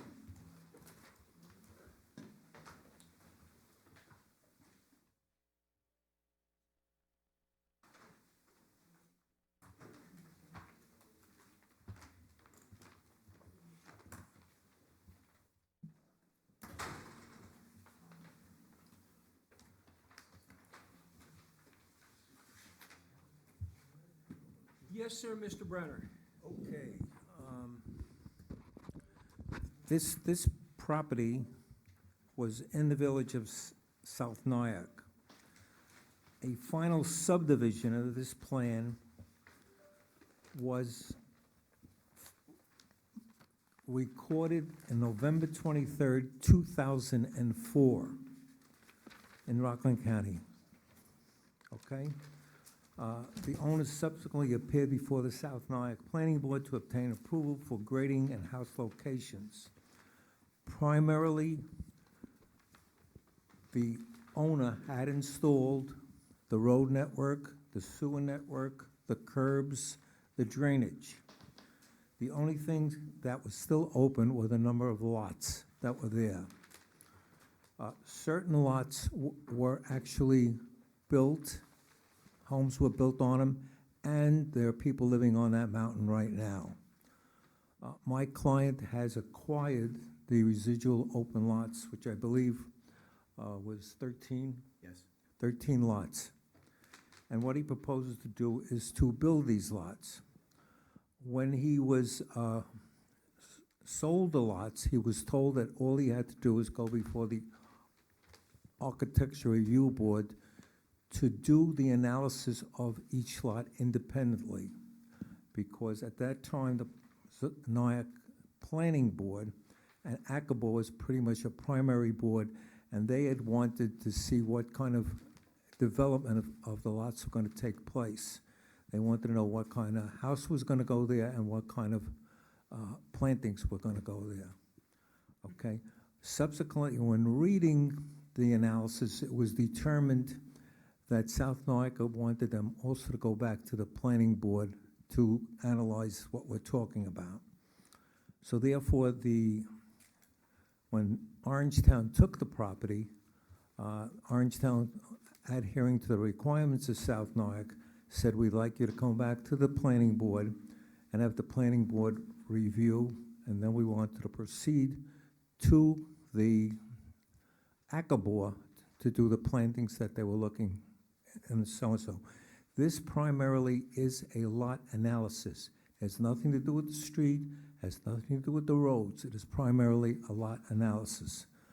I know Mr. Mandel may disagree with me, but if you read it, you'll see what took place. So primarily, we are here to develop some of the lots. We know we're not going to develop them all at one time. My client would like to develop them one or two at a time. It's a rough piece of property. It's got problems, but primarily he feels that this vacant land, which the owners have been paying taxes on it for many years, can be developed, and primarily they wish to develop those lots. We are here to develop one lot right now, which is located on It's South Boulevard. South Boulevard. 228 South Boulevard. Okay, yeah. And that's primarily what we're here to develop, this one lot. Okay, thank you. Let me go through the consultant's reports.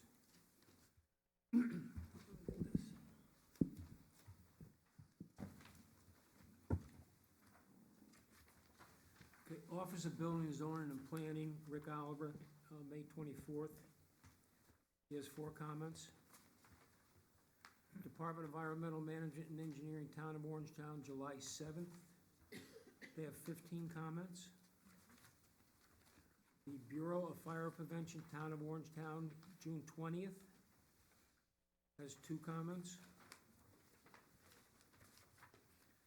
Roman Professional Engineering, PLLC, June 26th, has just a statement in respect to natural gas. Oh, and also, let me read it. Dear board members, although the drawing indicates that natural gas is available, it is possible that the house may need to be electrified depending on the energy codes versions date in Albany. The rainwater collection and distribution system is not completely specified. I have a letter from Rockland County Department of Planning, June 20th. This is a memorandum. I have a letter from Rockland County Sewer District Number 1, July 7th, 2 comments. I have a project narrative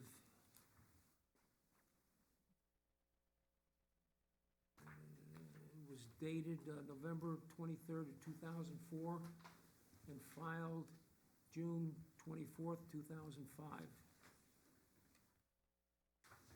I have a short EAF dated May 28th. May 28th, 2025. I have a letter from New York State Department of Environmental Conservation dated May 27th, which is basically explanation of the project, description of the project. That's all I have. Okay, I'm sorry. Okay, a letter from the Village of South Nyack Planning Board dated, Resolution of approval. okay, Village of South Nyack Planning Board, resolution of approval of grading plan and house location, plan for final subdivision plat pursuant to 101-17 of the Village of South Nyack Code and 7-728 of New York State Village Code. What was the date on that? August 19th, September 8th, 2008. Okay, thank you. Then signed. And then it was August- signed on August 19th, 2009. That date is very critical. Watch that date. Okay. All right. Audrey, anything else? That's it. Okay, thank you very much. Andy, questions or comments, please? What size is this lot? How big is it? Excuse me, the lot is 17,500 square feet, so it's about a 0.4 of an acre. I don't have any questions. Okay, thank you. Mike, questions or comments? Yes. The landscape plan you submitted, you list 66 trees, you only show 2 on the plan. Where are the rest supposed to be planted? 60, it's probably an error on the planting table, because the lot wouldn't hold 66 trees. Well, I know that, but it lists. No, it lists that's an 3 error. Species of tree. Yep. It shows 2 on there. What's the correct, what's right, what's wrong? No, we can correct that, that's not a problem.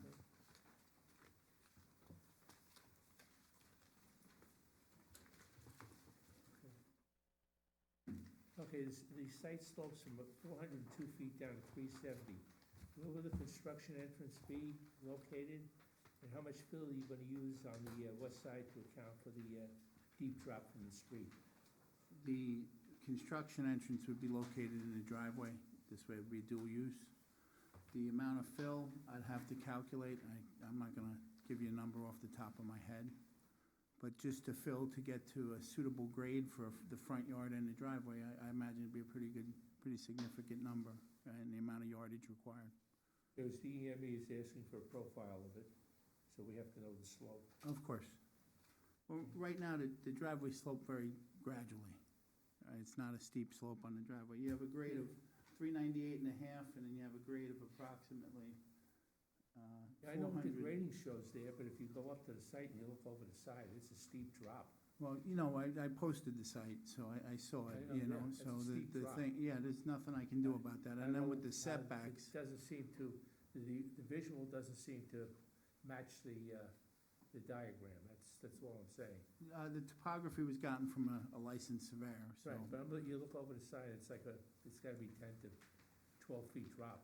No, I understand. Like I said, I posted Yeah, the which site. doesn't show that as on the map as the heights or the slope. Okay.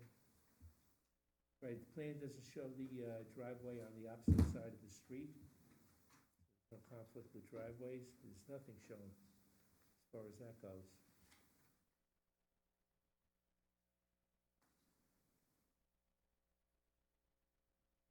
Okay, the swale on the south side of the property, which is shown on there, but no dimensions or anything was given, or what distance is from the property line. But the question here is, will this be used to convey water from the drain, which is on the street, which is on the west side of the street, South Boulevard, which is partially covered over with debris, via a pipe? Okay, water is collected there, it's transferred via a pipe under the roadway, and it goes downhill at that point. is that connected with the swale? Or is that pipe run all the way down to the bottom? Where does it go? Where does the water flow? Well, if you notice on the driveway's positioned 3 inches above the road elevation, the beginning of the driveway. That's to keep water from the street to going to the driveway. The swale that's denoted, it's more just to maintain positive drainage away from the house and off the adjacent properties. I'm talking about a drain that's on the opposite side of the street. Well, it's- Probably opposite where you proposed your driveway. Mhm. That water runs under the street and comes out on the other side in the vicinity of the swale. That's what I'm asking about. I gotta go off of the topography and the survey that was provided to me. Well, I'm going, No, the drain on the other side of the street and the Yeah. pipe, it wasn't denoted on the information I was provided. Okay, I'll well- have to add that information. Right. I didn't go out there and do the physical survey work and the topography, Right. so. no, I was out there looking at it, that's why I'm asking the questions.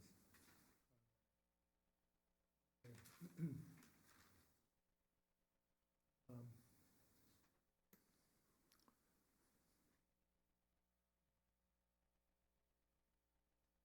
Do we know where the grading and house location plan is? That they keep mentioning in the resolution? Because, the question is, does your site, does the driveway location, house location match the approved site location as per the resolution? The resolution I'm talking about is the, Village of South Nyack Planning Board Resolution of approval of grading and house location plan for the final subdivision plot dated 9/8/2008, apparently signed 8/19/09, but I don't know what that signature is. But what I was reading is the narrative, and then I was taking a look at the resolution itself. And in the resolution, bear with me 1 second. In the resolution, when you go to page 2, number 3, as depicted on the grading and house location plan submitted with the application, the following elements of the site have been reviewed as part of this application and have been determined for the purpose of future site plan review of individual building lots. Driveway location and grade, garage location, house location shown on the submitted plan, finished first floor and basement elevations, and the phasing, which, forget about the phasing, which never went in. So, those 4 things. So how does that apply? Do we have any idea? Because the narrative is a little different than those first 4. Assuming that this was going, and Don can correct me if I'm wrong, Yeah. assuming that this was going back to the planning board of South Nyack at the time, which was also the Akabor, the house locations, grading, and driveways shown on the plans were generic. They proved that the subdivision could work with the grades, the sewers, and everything else. If it wasn't meant that they would go back, because what happens if someone moved in and they didn't want the style of house or anything that was proposed at the time of the subdivision? Does that mean that they would be limited to whatever was shown? No, we're not talking about the architectural design, character, or No, but appearance of the house. but the house itself is, the architectural design of the house also gets into the footprint of the house and the layout of the driveway. Well, that's the way it's written there. House location is shown on the submitted plan. The house location that was proposed is shown on the submitted plan. On your submitted plan? Correct. What is it as per the grading and house location plan? That was how it was all subdivided as per that. Well, once again, on the subdivision plans, to me, they're generic plans. Many times, most municipalities require a plot plan review, or return to the planning board or an Akabor board for the finalization after architectural plans were drawn up. At the time of the subdivision, I can't even say that architectural plans were drawn up or submitted to the Akabor for approval, the planning board of South Nyack at the time. So it's my understanding is those plans are to show that you could grade these lots, that the houses would work, and that you could put driveways on them. Good interpretation. If that was, I'm just saying, if that was the case, then they would have had to have put architectural plans for the No, you individual wouldn't need lots. architectural plans. You need an architectural plan to get the footprint of the building. They're saying here they want the footprint of the building. It does not include the architectural plan, which when you go further, because your narrative says some stuff, okay? The project meets the environmental requirements, permitted rough grading parcel, submitted site data and individual building lots, which is a little different than exactly how it's written in the resolution. And the resolution says For the first items, the individual lots, then you get to subdivision 4, the following items are not determined as part of the application and reserved for further review by the planning board upon site plan review of the individual lots. And that here is the architectural character and appearance of the homes. That was further on, color of the homes, building materials, location of utility and water services, landscape design, including location of trees and shrubs. But that, as they said, is not part of it, so I'm No, just taking the resolution. And I'm not trying to Yeah, be no, no. difficult. When you do a plot plan, typically, a builder or an individual has architectural plans. You take that foundation, you place it within the zoning setbacks, you do your driveways. What I'm saying is, those weren't available at the time of subdivision. At the time of subdivision, they had genericized lots to prove that the lots would work. So they proved the grading to the lot could work, they proved the driveway, the sanitary sewers, everything else could work for each lot. To follow that, you'd almost need the architectural plans at the time of approval and build the exact house at the time of approval. No, you wouldn't have the architectural plans ahead of time. Well, you're saying that I have to follow the house I'm locations? saying, we're looking for this plan. This plan is what they based their decision on. Hold on, because I think we can get that satisfied in a few minutes. Let me go finish with the board.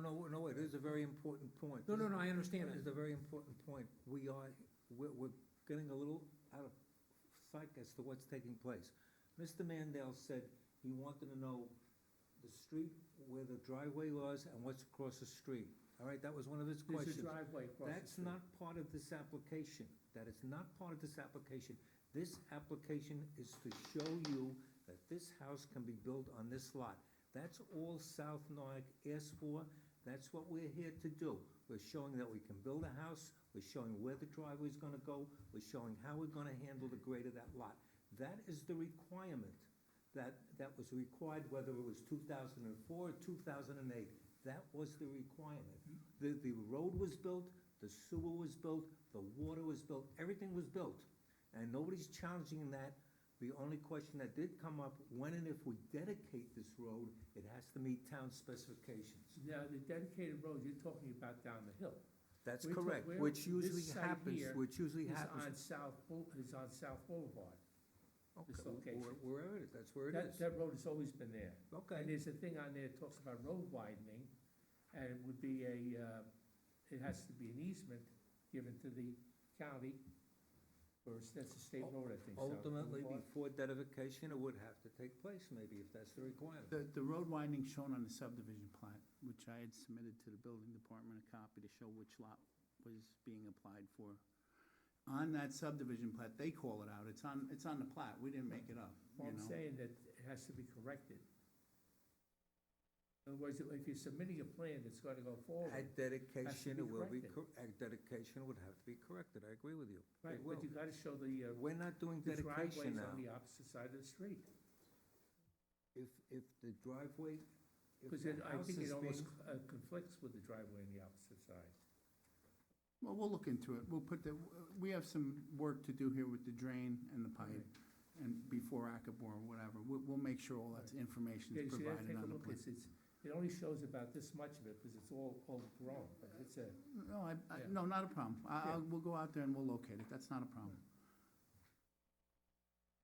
okay, nothing further at this time, Okay. thank you. Okay. Denise, anything? So Roman Professional Engineer says rainwater collection distribution system is not completely specified. And I don't see the sub-consultant report that does the actual drainage.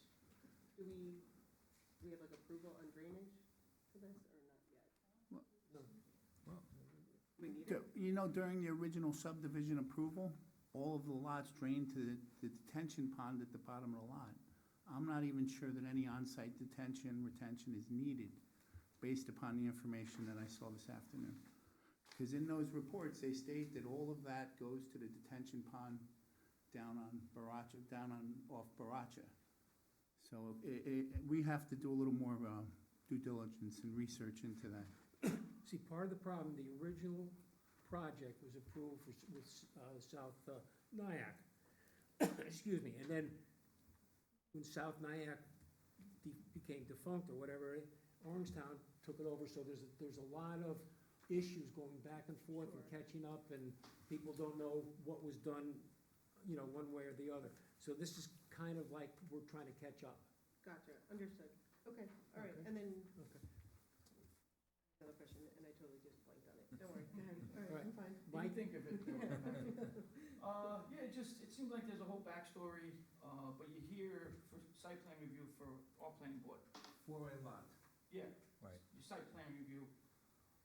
And it seems like we're missing the drainage, seems like there's some, Bruce Peters has a bunch of issues with the, no, you see his comments there, I don't have to go over each one. Every one of Bruce Peters' comments, we have no problem with. The sewer system was reported. We just have to guarantee it with the sewer department. The sewer's in, the spurs are in, the Ys are in, the spurs actually go to the lot. All these facilities are in. Bruce Peters just wanted it assured from the sewer department, who has gone out, by the way, and televised every one of these lines. So all these facilities are in, and they definitely have to be in for dedication. Okay, the only thing that's really not been dedicated right now is the capping on the street, which is a different story, and that would come after all the lots are finished. And again, when South Nike dedicated it over, they did not have this as one of the parts that Mr. Dean will take over as the street until the capping is put on. So in other words, right now, it's an undedicated street, which will become dedicated when we cap it. Yeah, you got some work to do. And I think Mandel brought up a lot of points, but the landscaping plan, it was confusing, because it only showed two things on the plan, but yet listed a whole bunch of, I apologize, I'm an engineer, not a landscape architect. It's just so- stuff that we need for our planning board to make decisions. course. You know, I know there's a whole back issue going on, but going forward, I think we need a little more information on the plans and, you know, answer the comments from Bruce Peters and drainage. We haven't said anything about drainage. But as Our- stated, our, oh, no, I understand, and as stated, like I said, originally when this subdivision was done, the detention pond that was installed, because it's physically in, it was meant to carry all of the impervious areas of the proposed lots. Yeah. So we'll confirm that, we'll go over it with Bruce, that's not a Yeah, problem. and then we'll get our drainage expert to, you know, So, comment on it too. We don't have a problem. Yeah, Is no. it The usual stuff we look for, you is know, it just need dedicated in some a more file stuff. map and the things in the around? county, yep. Yeah, all right, that's all. Okay, Matt, anything? Okay, Bruce, anything? No, I don't think. Just Okay. one comment. Huh? Just one little comment. Yes. Right now, we're just talking about the lot on South Boulevard. That's all we're talking And about. that road is paved, it may be widened with an easement, but we're not talking about Willow Court or Barasha Avenue, Talking which about needs nothing the else. topping and the dedication. It's totally separate and distinct from this piece of property. Correct. Strictly, we're talking about this one lot, Right. which I don't know, maybe he wants to build a model there, maybe he wants to do so-and-so. We're talking about one specific lot that he'd like to build on. Okay, which kind of meets pretty much everything. Maybe you need some more details on your drawing, but we think we've met every requirement that South North demanded at its time. And what they did, South North has their own problems, which I don't want to get into unless it involves, we've talked about it. There are bonds out there, I don't know where the bonds are, but the facilities are all in, and approved, and a filed map. Now, South North did some things where they put certain provisions, which they violated. They turned around, they said they wanted to do so-and-so, and they've already granted, how many houses are there right now? Well, on Willow, you have, it's a total, I believe, of 9 lots. I believe 7 of them are constructed. Right. So, you know, and they're all going to dedicated sewers. They have water from the Village of Nyack Water Department. There's drainage and everything else installed. And the best I can tell is all the roof leader drains and all the drainage goes straight into the catch basins out there on Willow. How does it get to the catch basins, that's the question. I think we saw Well, those. It's there, I mean, it's This lot shows 2 or 3,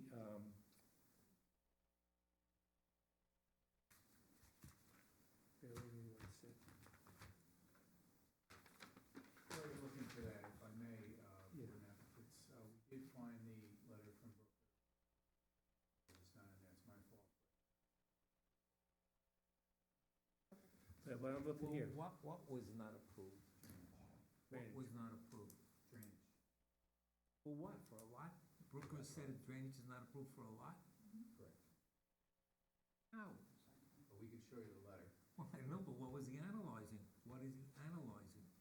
That he says it's not What was approved for a submitted. lot? I guess you, I mean, you Can't showed dissect dry it for you wells. right this second, but, Right. you know, he presented a plan, they looked at it, and they I'm not saying we're not welcome, this is what's happening.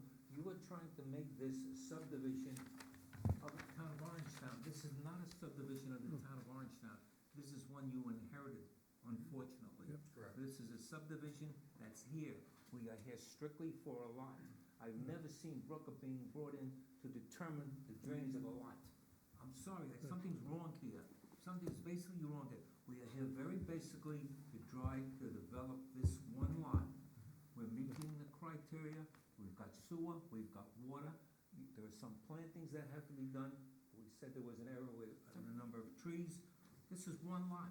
Don't make this a whole subdivision. It is not. I understand that, John, and no one's Well, trying to why don't upset let you, Brooker's it's just even that, involved? you know, as you said, we inherited it, and we had information came in, we're doing the best we can, and we'll sort it out, I tell you, we will sort it out. Could be, but I don't even know what Brooker's involved. We're not asking for drainage Well, approval I mean, of it was a subdivision, subdivision. we are asking for a lot. Okay. Okay, let's.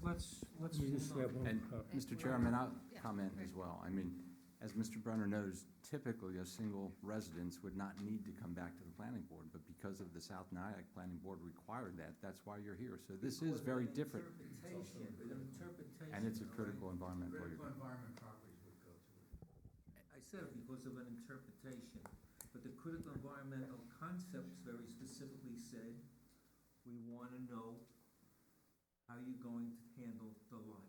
And that's where you're gonna put the trees. That's what they asked for. Don't overdo something which is not this lot's requirement. The lot has a requirement, it's gonna do what it has to do. This is not a major subdivision. All right, we're on the same page, we're. I hope so, I don't know why Brooker got involved. I mean, Well, we we're just trying to told you. make this a big Orangetown subdivision, it's not, it's a lot, that's all we're here. You have to come back for every lot. Understood. Mr. Byrne, what I was talking about was the dry well outlets, they go to daylight. You know, where's the water go? That's where I'm, you know, the pipe under, where's it go? Where's the water go from the outlets, from the dry wells? That's what I'm asking. You know, proposed footing drain outlets to daylight, those are the questions. That's all on the, it's all on the map. And once again, not to be hard on it, but from what we've seen, from the information provided, if all of the lot impervious area was included in the calculation for the detention pond, which it's stated in the resolution, you don't need any dry wells. You won't need any, the footing drains, they don't really run water, it's just if water, keep water away from your basement, right? But okay, if you follow that logic, that they've calculated all this into the detention bond down on lot one, then really all this on-site detention is not necessary. It's already been calculated.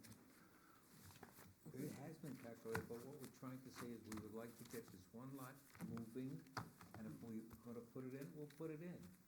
I'm agreeing with what you're saying, No, but no. we'll put it in to get it moving. I mean, we've had this thing sit now for 10 years, 15 years.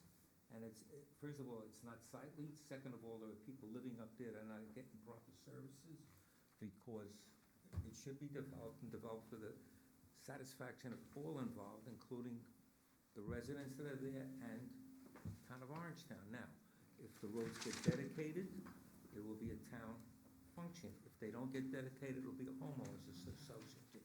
Somewhere along the way, somebody's gotta take care of these services.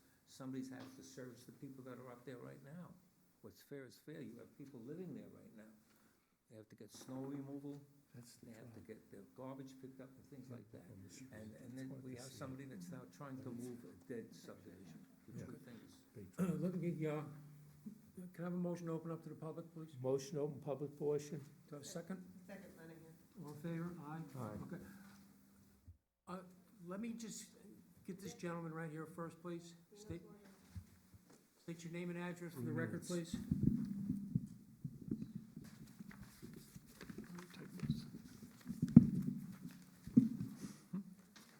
Good evening.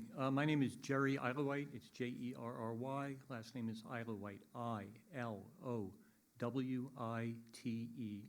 I reside at 558 Mountain View Avenue in Valley Cottage.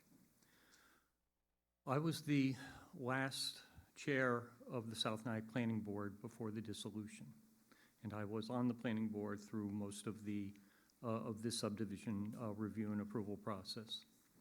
This is a very complicated project. It is now over 20 years old. There were a lot of conditions with it. There are conditions on the subdivision, on notes on the subdivision map, plat itself, and as well as in the resolutions of approval.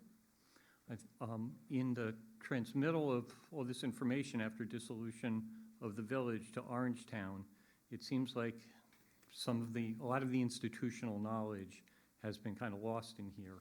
And I've come forward to basically offer just the benefit of my knowledge, my memory, any way I can help to facilitate completing this project, because it has gone on for so long. I think probably one of the most important aspects here that's been missed is that after subdivision approval, the applicant came back to the Village of South Nyack and asked for an amendment to the subdivision plan, which established the footprints of all the homes on all the home sites and the grading that would be involved. This was at the applicant's request and was done in order to facilitate the grading of multiple lots at the same time, since it would be easier to do that and to deal with how all the drainage would go with that. The applicant had basically 3 different footprints and then 3 different home designs that were going to go on each of those footprints. So there were 9 permutations of that they were intending to do. But the purpose at that time for the grading and house location plan was to establish the grading of each lot and the location of the footprint, and that's as stated on that approved amended subdivision plan and the resolution of approval that goes with it. It seems that this application that has been submitted tonight does not conform with that plan, so I think that should be considered.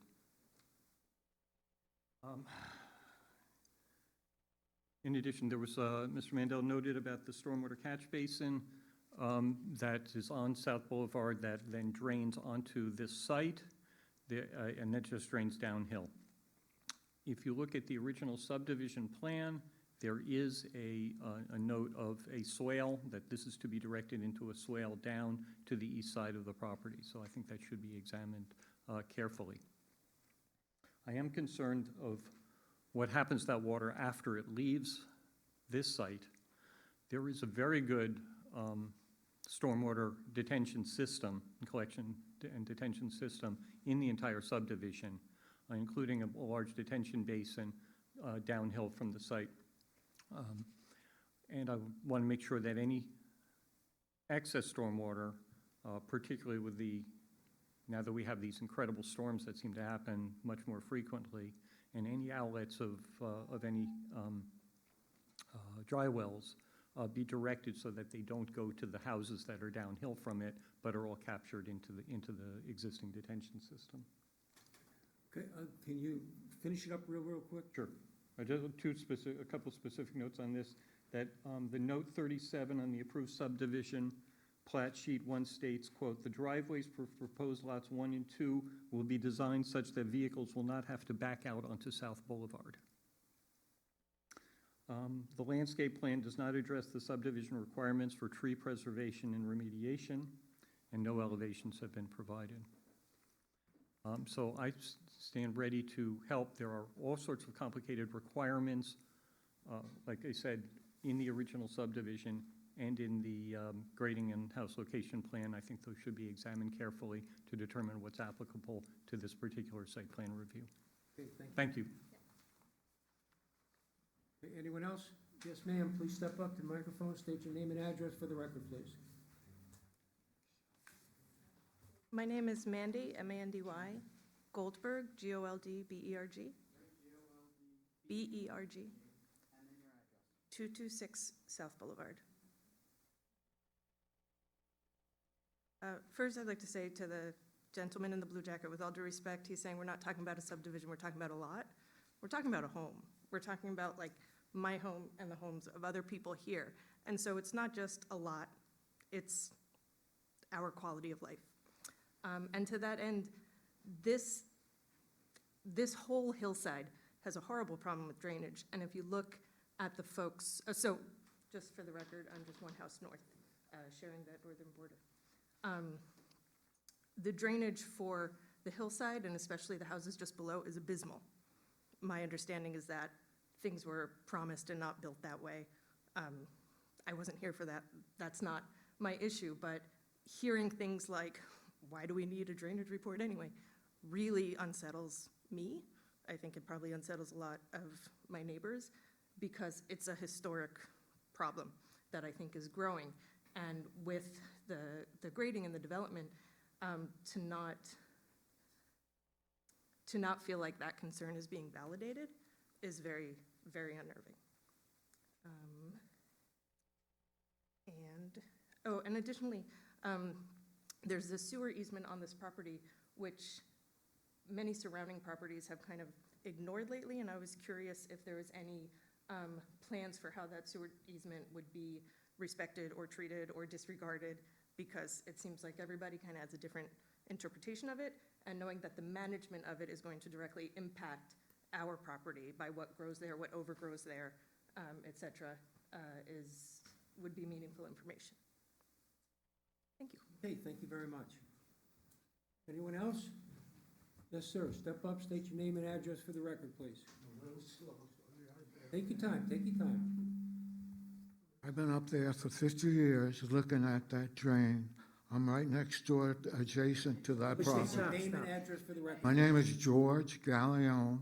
I'm at 234 South Boulevard. I'm sorry? Gallione. So, like I said, I've been, now that they want to sell it, it's getting attention about the drain, but it's been that way since I've been living there 50 years. And under the ground, it's leaking, and in the wintertime, it freezes. So all of a sudden, it's getting a lot of attention. But the most attention that I can bear, and I don't know if you take this into consideration, I hope you look at that property and see how can you build a house on it. The road is very narrow. There are no sidewalks. If a landscaper or an Amazon truck comes and stops for a delivery, they make a one-way street. There are hidden driveways which people can barely see coming out of their driveway. And it's a great safety issue. Now I'm looking at where they have their drive, and it's going to come out on the narrowest side of the road, and it's going to be very dangerous. And like I say, there are two schools. One is a college, and one is a junior high school. No sidewalks. I don't know if you, the board, if you could physically look at that property, you would say, how can I build something there? If they're going to build something up and flood my property because they have to put so much fill in, it's ridiculous. Their trees fall on my lot. I've been blowing leaves off of my yard until their land for 50 years. And now, because they want to make a buck on that, why don't you do the other ones and let them widen the road and make sidewalks and make sure it's safe for people to park there. If their house gets built and they have to park more than two cars in their driveway, they're going to be screwed because they can't park on a road. People, because that hasn't been developed in a long time, people have been utilizing that as parking spaces because there's barely places to park on the other side of the street. But I hope you can physically look at it, or if you can't, have somebody inspect it, and you'll find out how ludicrous that lot is for building. and check it out good before you get approval, because it's pretty dangerous. And that's what I would like to say. Thank you for your consideration. Okay, thank you Thank very you. much. Yes, sir. Wish the thing worked. Yeah, it just I'd love to disappeared. show what, Christian, Rappaport. Where do I live? 229 South Boulevard. Like the play, Rappaport. I'm not Rappaport. 229 South Boulevard.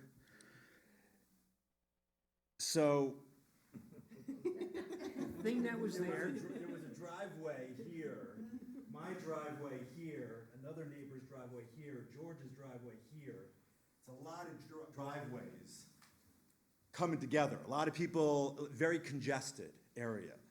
And that driveway, the 228 driveway, it looks like you can only back out, and it's a double yellow.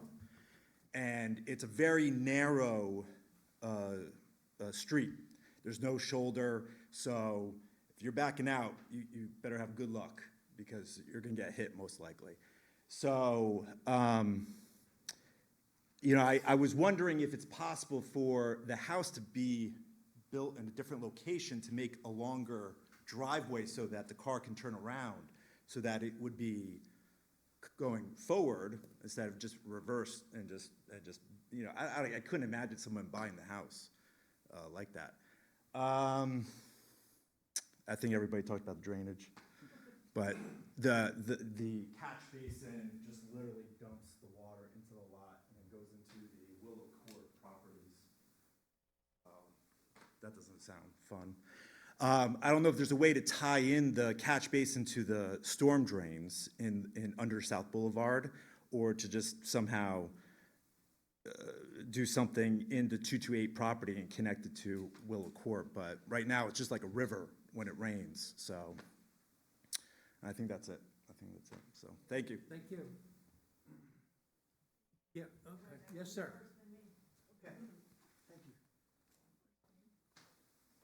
State your name and address for the record, please. Will do. Declan, Declan, Zimmerman, Zimmermann. I am at 226 South Boulevard as well. And I'm mostly reiterating same concerns, but I will say, just like the drainage, the fact that they didn't seem aware of that pipe that runs under and releases water there, alarms me. Because yes, water runs down there. Our neighbors who recently moved in down the hill on Willow Court, like, he's kind of trying to channel into a stream. He was asking me, where does all the water come from? The water is currently running across the properties down from us.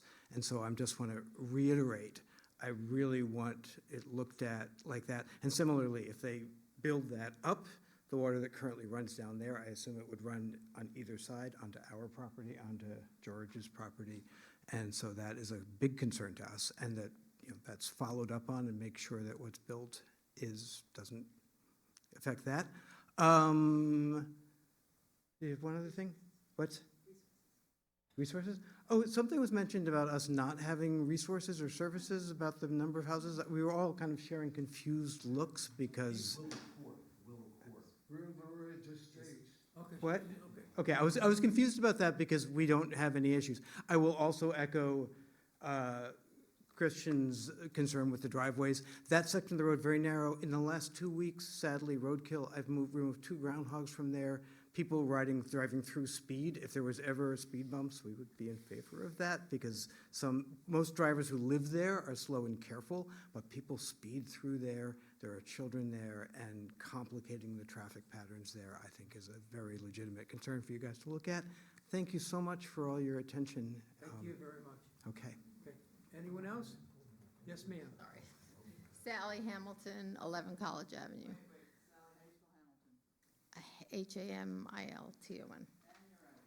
11 College Avenue. So I'm up here. But if you're looking at it in a three-dimensional way, that South Boulevard is here, and then there's a very steep hill, and then Willow Court is at the bottom, and College Avenue is what Willow Court comes off of.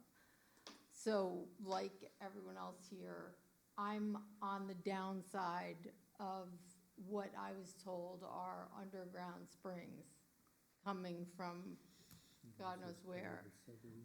There are a lot of them in that hillside, and I had a completely wet basement until I actually put a whole huge drainage system in to mitigate that water. And so I'm concerned about where does it go. Also, the back side of my property, which is down the slope from them, is a conservation easement.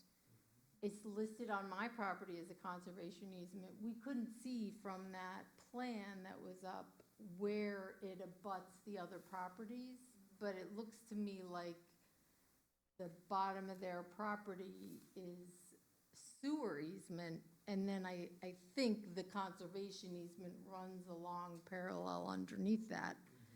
But I'm also concerned about that. There are fallen trees, tons of them on that lot.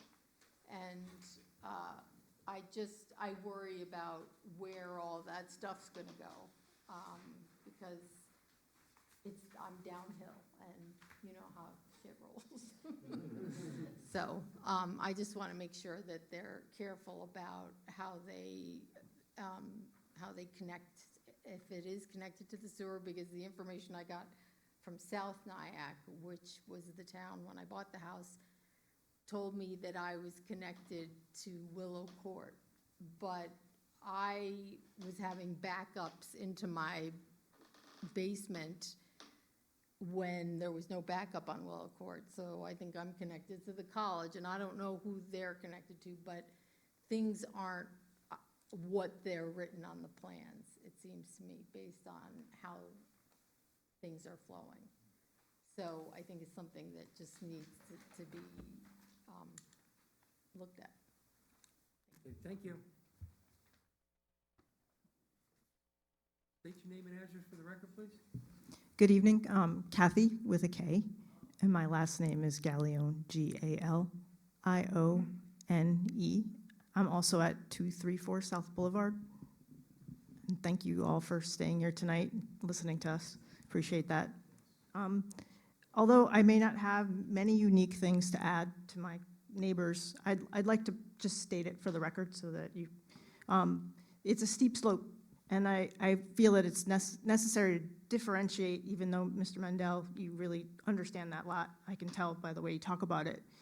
Willow Court, hang on one second, excuse me, down here. South Boulevard is up here, which you understand steep slopes. You understand how there's so little developable land left in Rockland County. This is a desirable lot in terms of a view shed, but in terms of what it means environmentally, it's very, very tricky for all of us that live there.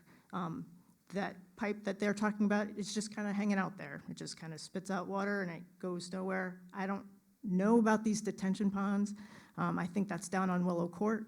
So I also can say that because I'm right on the abutting lot, that erosion is really bad because our property is eroding. We've had to talk to the town about it. They've been really great, but there's not a lot that they can do except maybe put a little bit of a berm. But our bushes have washed down the hill, our landscaping has washed down the hill, and you can probably get that picture based on what I've said and what everybody else has said too.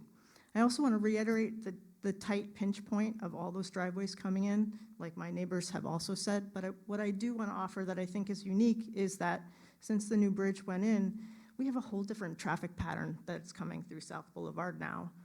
Much, much, much, much more used than it was as I've grown up there. So it's really important to know that where the house is being proposed, the driveway is ill-placed, et cetera, but it's the narrowest part of South Boulevard. And it is true that between schools and the yeshiva, even though the yeshiva has about as many people as the college did too, but there's a lot of walkers on the road now, tons and tons of walkers. So please keep that in mind as you're moving forward. But the erosion will be quite bad, and it is very high up on the road, and there's just nothing preventing water from just cascading down, and there's a lot of activity there. But I just wanted to be on the record for that, and thank you. Thank you. Anyone else have any questions or comments? One more time, anybody else have any questions or comments on this application? You already did it once, I'm sorry. Motion to close public portion. Mandel, second? All in favor? Aye. Any opposed? None. Okay. Mrs. Lenahan, do you remember what you wanted to add? No, it was the critical, it was Oh. because of the critical environment Okay. areas, why I thought we had to look at the drainage, that's fine. Okay. Thank you. Do any of the board members have any additional questions? Well, just looking at the comments, the drain was installed long before the subdivision was done, probably, looking at the way the condition of it's described, the pipe is in. During the approval process in South Nyack, if they believed that drain was an issue, they should have addressed it at that time. No, I understand it, but the problem is now that Orangetown, it's our problem now, so we're gonna have to look at. Yes and no, yes and no. Is your problem yes and no? When I say yes and no, the man has got a right to develop the property and clear up the mess. I It is a understand that. mess. I understand. If he doesn't clear it up, who's gonna clear it up? We understand that, and it is a mess, and that's the problem. And which I didn't understand, and I understand what your question is with respect to Booker with their drainage. I don't know where that came from. I'm concerned with this drain pipe coming out on his property and just flooding the area, which is, from what I understand, on this lot. From what I'm told, it's on the south side of the lot, right here, where we actually showed the swale. Yeah, the pipe is on the west side of South Boulevard. Yeah, The the drain southwest goes side, under, right? Yep. then it comes out on the the west side of your lot, by the swale, or near the swale. So, well, that's probably one of the reasons why we also put a swale there, because we have no easements to put drainage in to address this, and then bring it all the way down through the other existing easements to get it to Willow. That's, and like I said, this is something that South Nyack should have addressed, the planning board should have addressed their consultants at the time of approval. Because, right, the pipe's probably been there since before it was even approved. The road and anything with South Boulevard, that's owned by, I believe it's the state, right? I believe that's a portion of the state road. But it's owned by a different it's owned by someone else, I believe. Right, there's nothing I can do about that. We're widening it or sidewalks, because one, it's only a lot. Where the driveways come out, you only have 95 feet of frontage approximately on this lot. So a 20-foot wide driveway, it's gonna be difficult. A lot of the driveways in the area, from what I can remember, and I can be wrong, but they're back out driveways. So there's nothing different. When I posted the site, there were people pulled on this lot like it was parking spaces. Parking that they would back out onto South and then travel whichever way they determined to go on South. As far as the tree preservation, as people have stated, there's a lot of trees down on this lot. When I post something, I usually take photos, right? And you can see the condition of the trees is probably from the age of the subdivision are not necessarily pristine. You know, you got this larger tree here that somebody topped, you know, and then you have trees that are coated in vines and poison ivy, which is probably killing the trees to begin with. That's part of the reason why, you know, that the house is where it is. We would love to slide the house back, but you can't because of the topography. You're gonna fight the topography, and then you're gonna talk into more fill. So, you know, I understand and I hear these people's concerns. The problem is there's a lot of this should have been addressed by the South Nyack Board, and it was not. And there's really nothing I can do about that. My biggest concern, and I think, one of the biggest concerns is drainage. And We have to honor every easement on the map. We will honor every easement, conservation easement, whatever it is. Right. We will have to honor every sewer easement, every drainage easement. That's a requirement, okay? But if we don't get it moving, it's gonna be the way it is. And we started with, we thought, one of the easiest lots to get it moving, to get the capital to start working the job. Now, nobody's gonna become a millionaire in this job. Everybody thinks you're not. We'll be happy just to get it done. In fact, we're looking for the bond because somewhere along the way, we don't know what happened to the bond. South Nyack had a bond and nobody seems to be able to find the bond. there are so many problems with this, which is not fair, but Orangetown inherited it. We're trying to clear it up, Right. but we can't change the subdivision. It is a filed legitimate subdivision, which the county has recorded, which South Nyack has recorded, and everybody's accepting it. We're trying to develop it under the rules that South Nyack established. And then, I don't know what else to say. It isn't where it is. South Nyack said you take each lot. Now, he's gonna go back and take a look if we can get away with all this and just put everything into that drainage basin. But in the interim period, if we wanna get some kind of movement, we'll agree to put these improvements in per lot. I don't know what, because we have 3 more lots coming at your next meeting that they're looking to get developed. This we thought was, Just like you guys inherited this, the builder now has inherited No, topping the road. I understand it, but our big issue right now is Booker, who is our drainage consultant, who normally does not discuss individual lots. Tom, wouldn't, is this critical environmental? yes, it is. Wouldn't Brooker look at critical environmental? They did, evidently they did. It went out to them and they looked at it, That's not out of. and they have an issue with it. I don't know what their issues are. Critical environmental, if it was not critical environmental, yeah, it would be out of the norm, but. That's why we sent it, because it's critical environmental, I would assume, right? It's not manufactured in secret on this once before, right?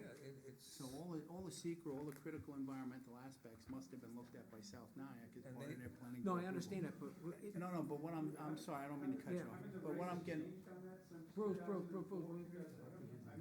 the whole thing is, once again, and I'm not trying to be, is the drainage system was designed to handle the capacity of not only the roads and the public improvements, but also the individual lots, and that's in the resolution that I saw. I understand that, but now, So then- for Booker, who's our drainage consultant, to turn around and say that they don't approve drainage, there's a reason. And I'd like to know what the reason is, and I think you would too. Well, one of the reasons we never even spoke to Brooker, we never even felt that there was any intention of being in Brooker, and that's all we wanted to do is get past the planning board to get the Acker board to build the lot. I understand that, but I have an issue with drainage on this. South Nyack's, the way they set it up is different from what we set up. You and us were caught in the middle of something, okay? And there is a resolution. As to what the resolution is, I don't know right now. But I think we should look at what Booker's concerns were and see if they match what the maps, drainage shows, and find out why they have an issue. That's my concern. Probably what Mr. Brooker is looking for is some more information on the design of the driveways. Correct, and that's what we're looking for, Once again, too. that's the individual lot, which now, since we've gotten the resolutions, should no longer be a concern because that all drains to the detention basin. Well, he's missing something. Booker's missing something, and I want to find out what he's missing. I want to find out what his concern is. The only thing I can ask from you guys, until we do get some kind of a drainage report, is ask for a continuation and come back. You see what some of the neighbors' concerns are, and let us address them. Like I said, we're caught in the middle as you are.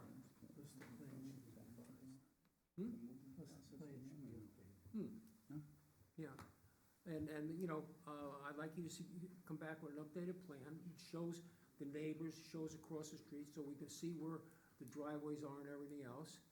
I understand this, you're That's coming in for an following. individual lot, I understand this, Mr. Brenner, but I'd like to see, a lot of people are talking the problem with parking and everything else, and, it's a concern with everybody.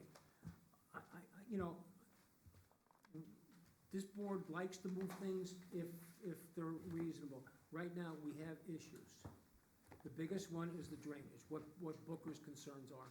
And until we find out what that is and it gets resolved, we have an issue, among other Well, things. there may be an issue there not caused by, I understand that. by the town of Orangetown, I may be understand. caused by South Nyack, and may be caused by a condition which South Nyack approved. So what does that mean? South Nyack now turned around, approved the subdivision, which Orangetown is now saying, we don't like what you approved. That's what you're saying right now. They approved it, we didn't. I understand that, And Mr. I don't Brenner. think legally you can do that. I don't think you can. I really don't know, but again, And we know that, Mr. Chairman, I would also say there's something, we don't have a complete record before us. There is the drainage report that should be part of this record before we move forward. You can't do secret without that. And secondly, we know that there's another South Nyack Planning Board decision that applies to this lot. That should be part of our record. It's not part of our record. You can't vote today. So they should continue the matter, and we should hear it on a that's what different I'm occasion. asking Mr. Brenner Can for. I ask the question? I'm just, do you have to redo secret only because it was previously done as the original subdivision approval? And if we were in South Nyack, they wouldn't redo secret, I believe, at an ACABOR meeting. This is before this board, we have to do secret. That's my legal determination. That's what needs to be done. So if you ask for a I continuation, have sir. to, I'll ask for a continuation, but please understand, we're only here for one lot. We're I not here understand to- that. We're not here to solve something that was created even before the subdivision. We want to get everything resolved and everything corrected so that everybody up there is happy. That's what we're trying to do. Mr. Brenner, it'd be good between the town, yourself, if we could find those papers that are missing, might solve most of the problems. I'd love to find the bond. The bond, Oh, yes, the yeah. bond, where's the bond? And Mr. Brenner, you yourself said you would like to see Booker's report. Again, I don't know why he's been brought in. You but know, it is, I think one of your biggest drainage issues is your catch basin and your pipe, but I don't think we have the right to do anything to them because they're owned by who owns the road. Right. Which So- is that specifically, I guess, You know, one so- other comment, can I put in for this, looks like the subdivision that was approved by Yep. can you give us a bigger copy of I this? did submit full size, but that's not a problem. Okay, just because if there are conditions from when it was approved that are on here, we can't read them. So stuff about like the driveway specifically, if that was a condition that they added as a note here, that would, kind of explain. Like I that say, better. I can't verify all the information from South Nyack, so I can't say it is a condition or not. I didn't see it on the subdivision plat. Right, So the one that's been filed, I didn't see it, so. okay. We need all that information. And I think that, if we have all that, I think might satisfy some of Booker's concerns. We're hoping. And might make, the next 2 weeks from now, the plans and the sites that we'll be looking at, might make it much easier to review them if we have all the We information. will do everything we can to try to, but nobody in South Nyack comes forward. We have a gentleman who was on the planning board. He knows what took place in those years. We're only getting maps that he wants to show us. We don't know what really took place. Right, but we're Okay? looking- We know maybe part of the planning board wanted it, and maybe part of the planning board didn't Well, want that's it. why we're looking for that, the resolution. It was a 3-2 vote, but it was, we're looking for that So, all resolution. right, They so you- talk about the grading and the. Right, plus there could be an amendment to it, there could be, what was the plans? It would be nice if we saw the plans originally, instead of this little tiny. We would like it too. Yeah, no. I think the town would have a better opportunity of getting that than us, Oh, you know, Right. so. We're gonna be We- researching it. and We're that's- asking, but it doesn't mean we're getting, we're not getting. Well, we found But this, see- they started looking today, because we didn't know about it either until today, when you found out about it. Everybody's missing information. We got to get all this information. I definitely will ask for a continuation. Yes, sir. But Thank please you. understand, we're only here for that lot, nothing more. Understand. Okay. Just a question. There's, how many other lots are there? 13. 13 in lots, total. But for each lot, you're gonna, basically, what the South Nyack Planning Department said, each lot, you have to go back to the planning board. So because you're in critical environmental, you're gonna have to show us drainage on for each lot. For South That's what Nyack, we're the doing. planning board was actually more like ACABOR than the planning board. It Right, wasn't so the we same, need- it that's wasn't why the we same need to see structure. drainage on this lot. Pardon me? That's why we need to see drainage on this lot. Well, we've shown you drainage on the map, please. Well, we still need a drainage approval. We're gonna need a drainage approval for every lot from Booker. Once again, like I said, is if all this drainage was included in, as is stated in the resolution, to go to the detention pond, the only thing I gotta show is some way to connect into the drainage. I don't need to provide individual drainage or retention or detention on each lot. Drainage requirements have changed over the years, right? Well, So, that So that would mean you have to, it would have to be designed to. South Nyack could have changed it. Orangetown can't. South Nyack I'm could talking have. about the state requirements, don't the state requirements, it's changed over the years? So conceivably, that it could have changed. There's just a lot of work to do on this, that's it. All right. I'm not against. For everybody, developing the property, but, you know. okay, for everybody who's here, we're not going anywhere right now with this project. The gentleman has asked for a continuation. We need more information. There will be more meetings on it, and at that time, again, your opinion, your comments will be more than welcome. But nothing will be finalized tonight. Okay, thank you very much. Thank you. We have minutes. Should we call our buddy? Wait, minutes? What's the date of that, the June 11th? Okay. Yes.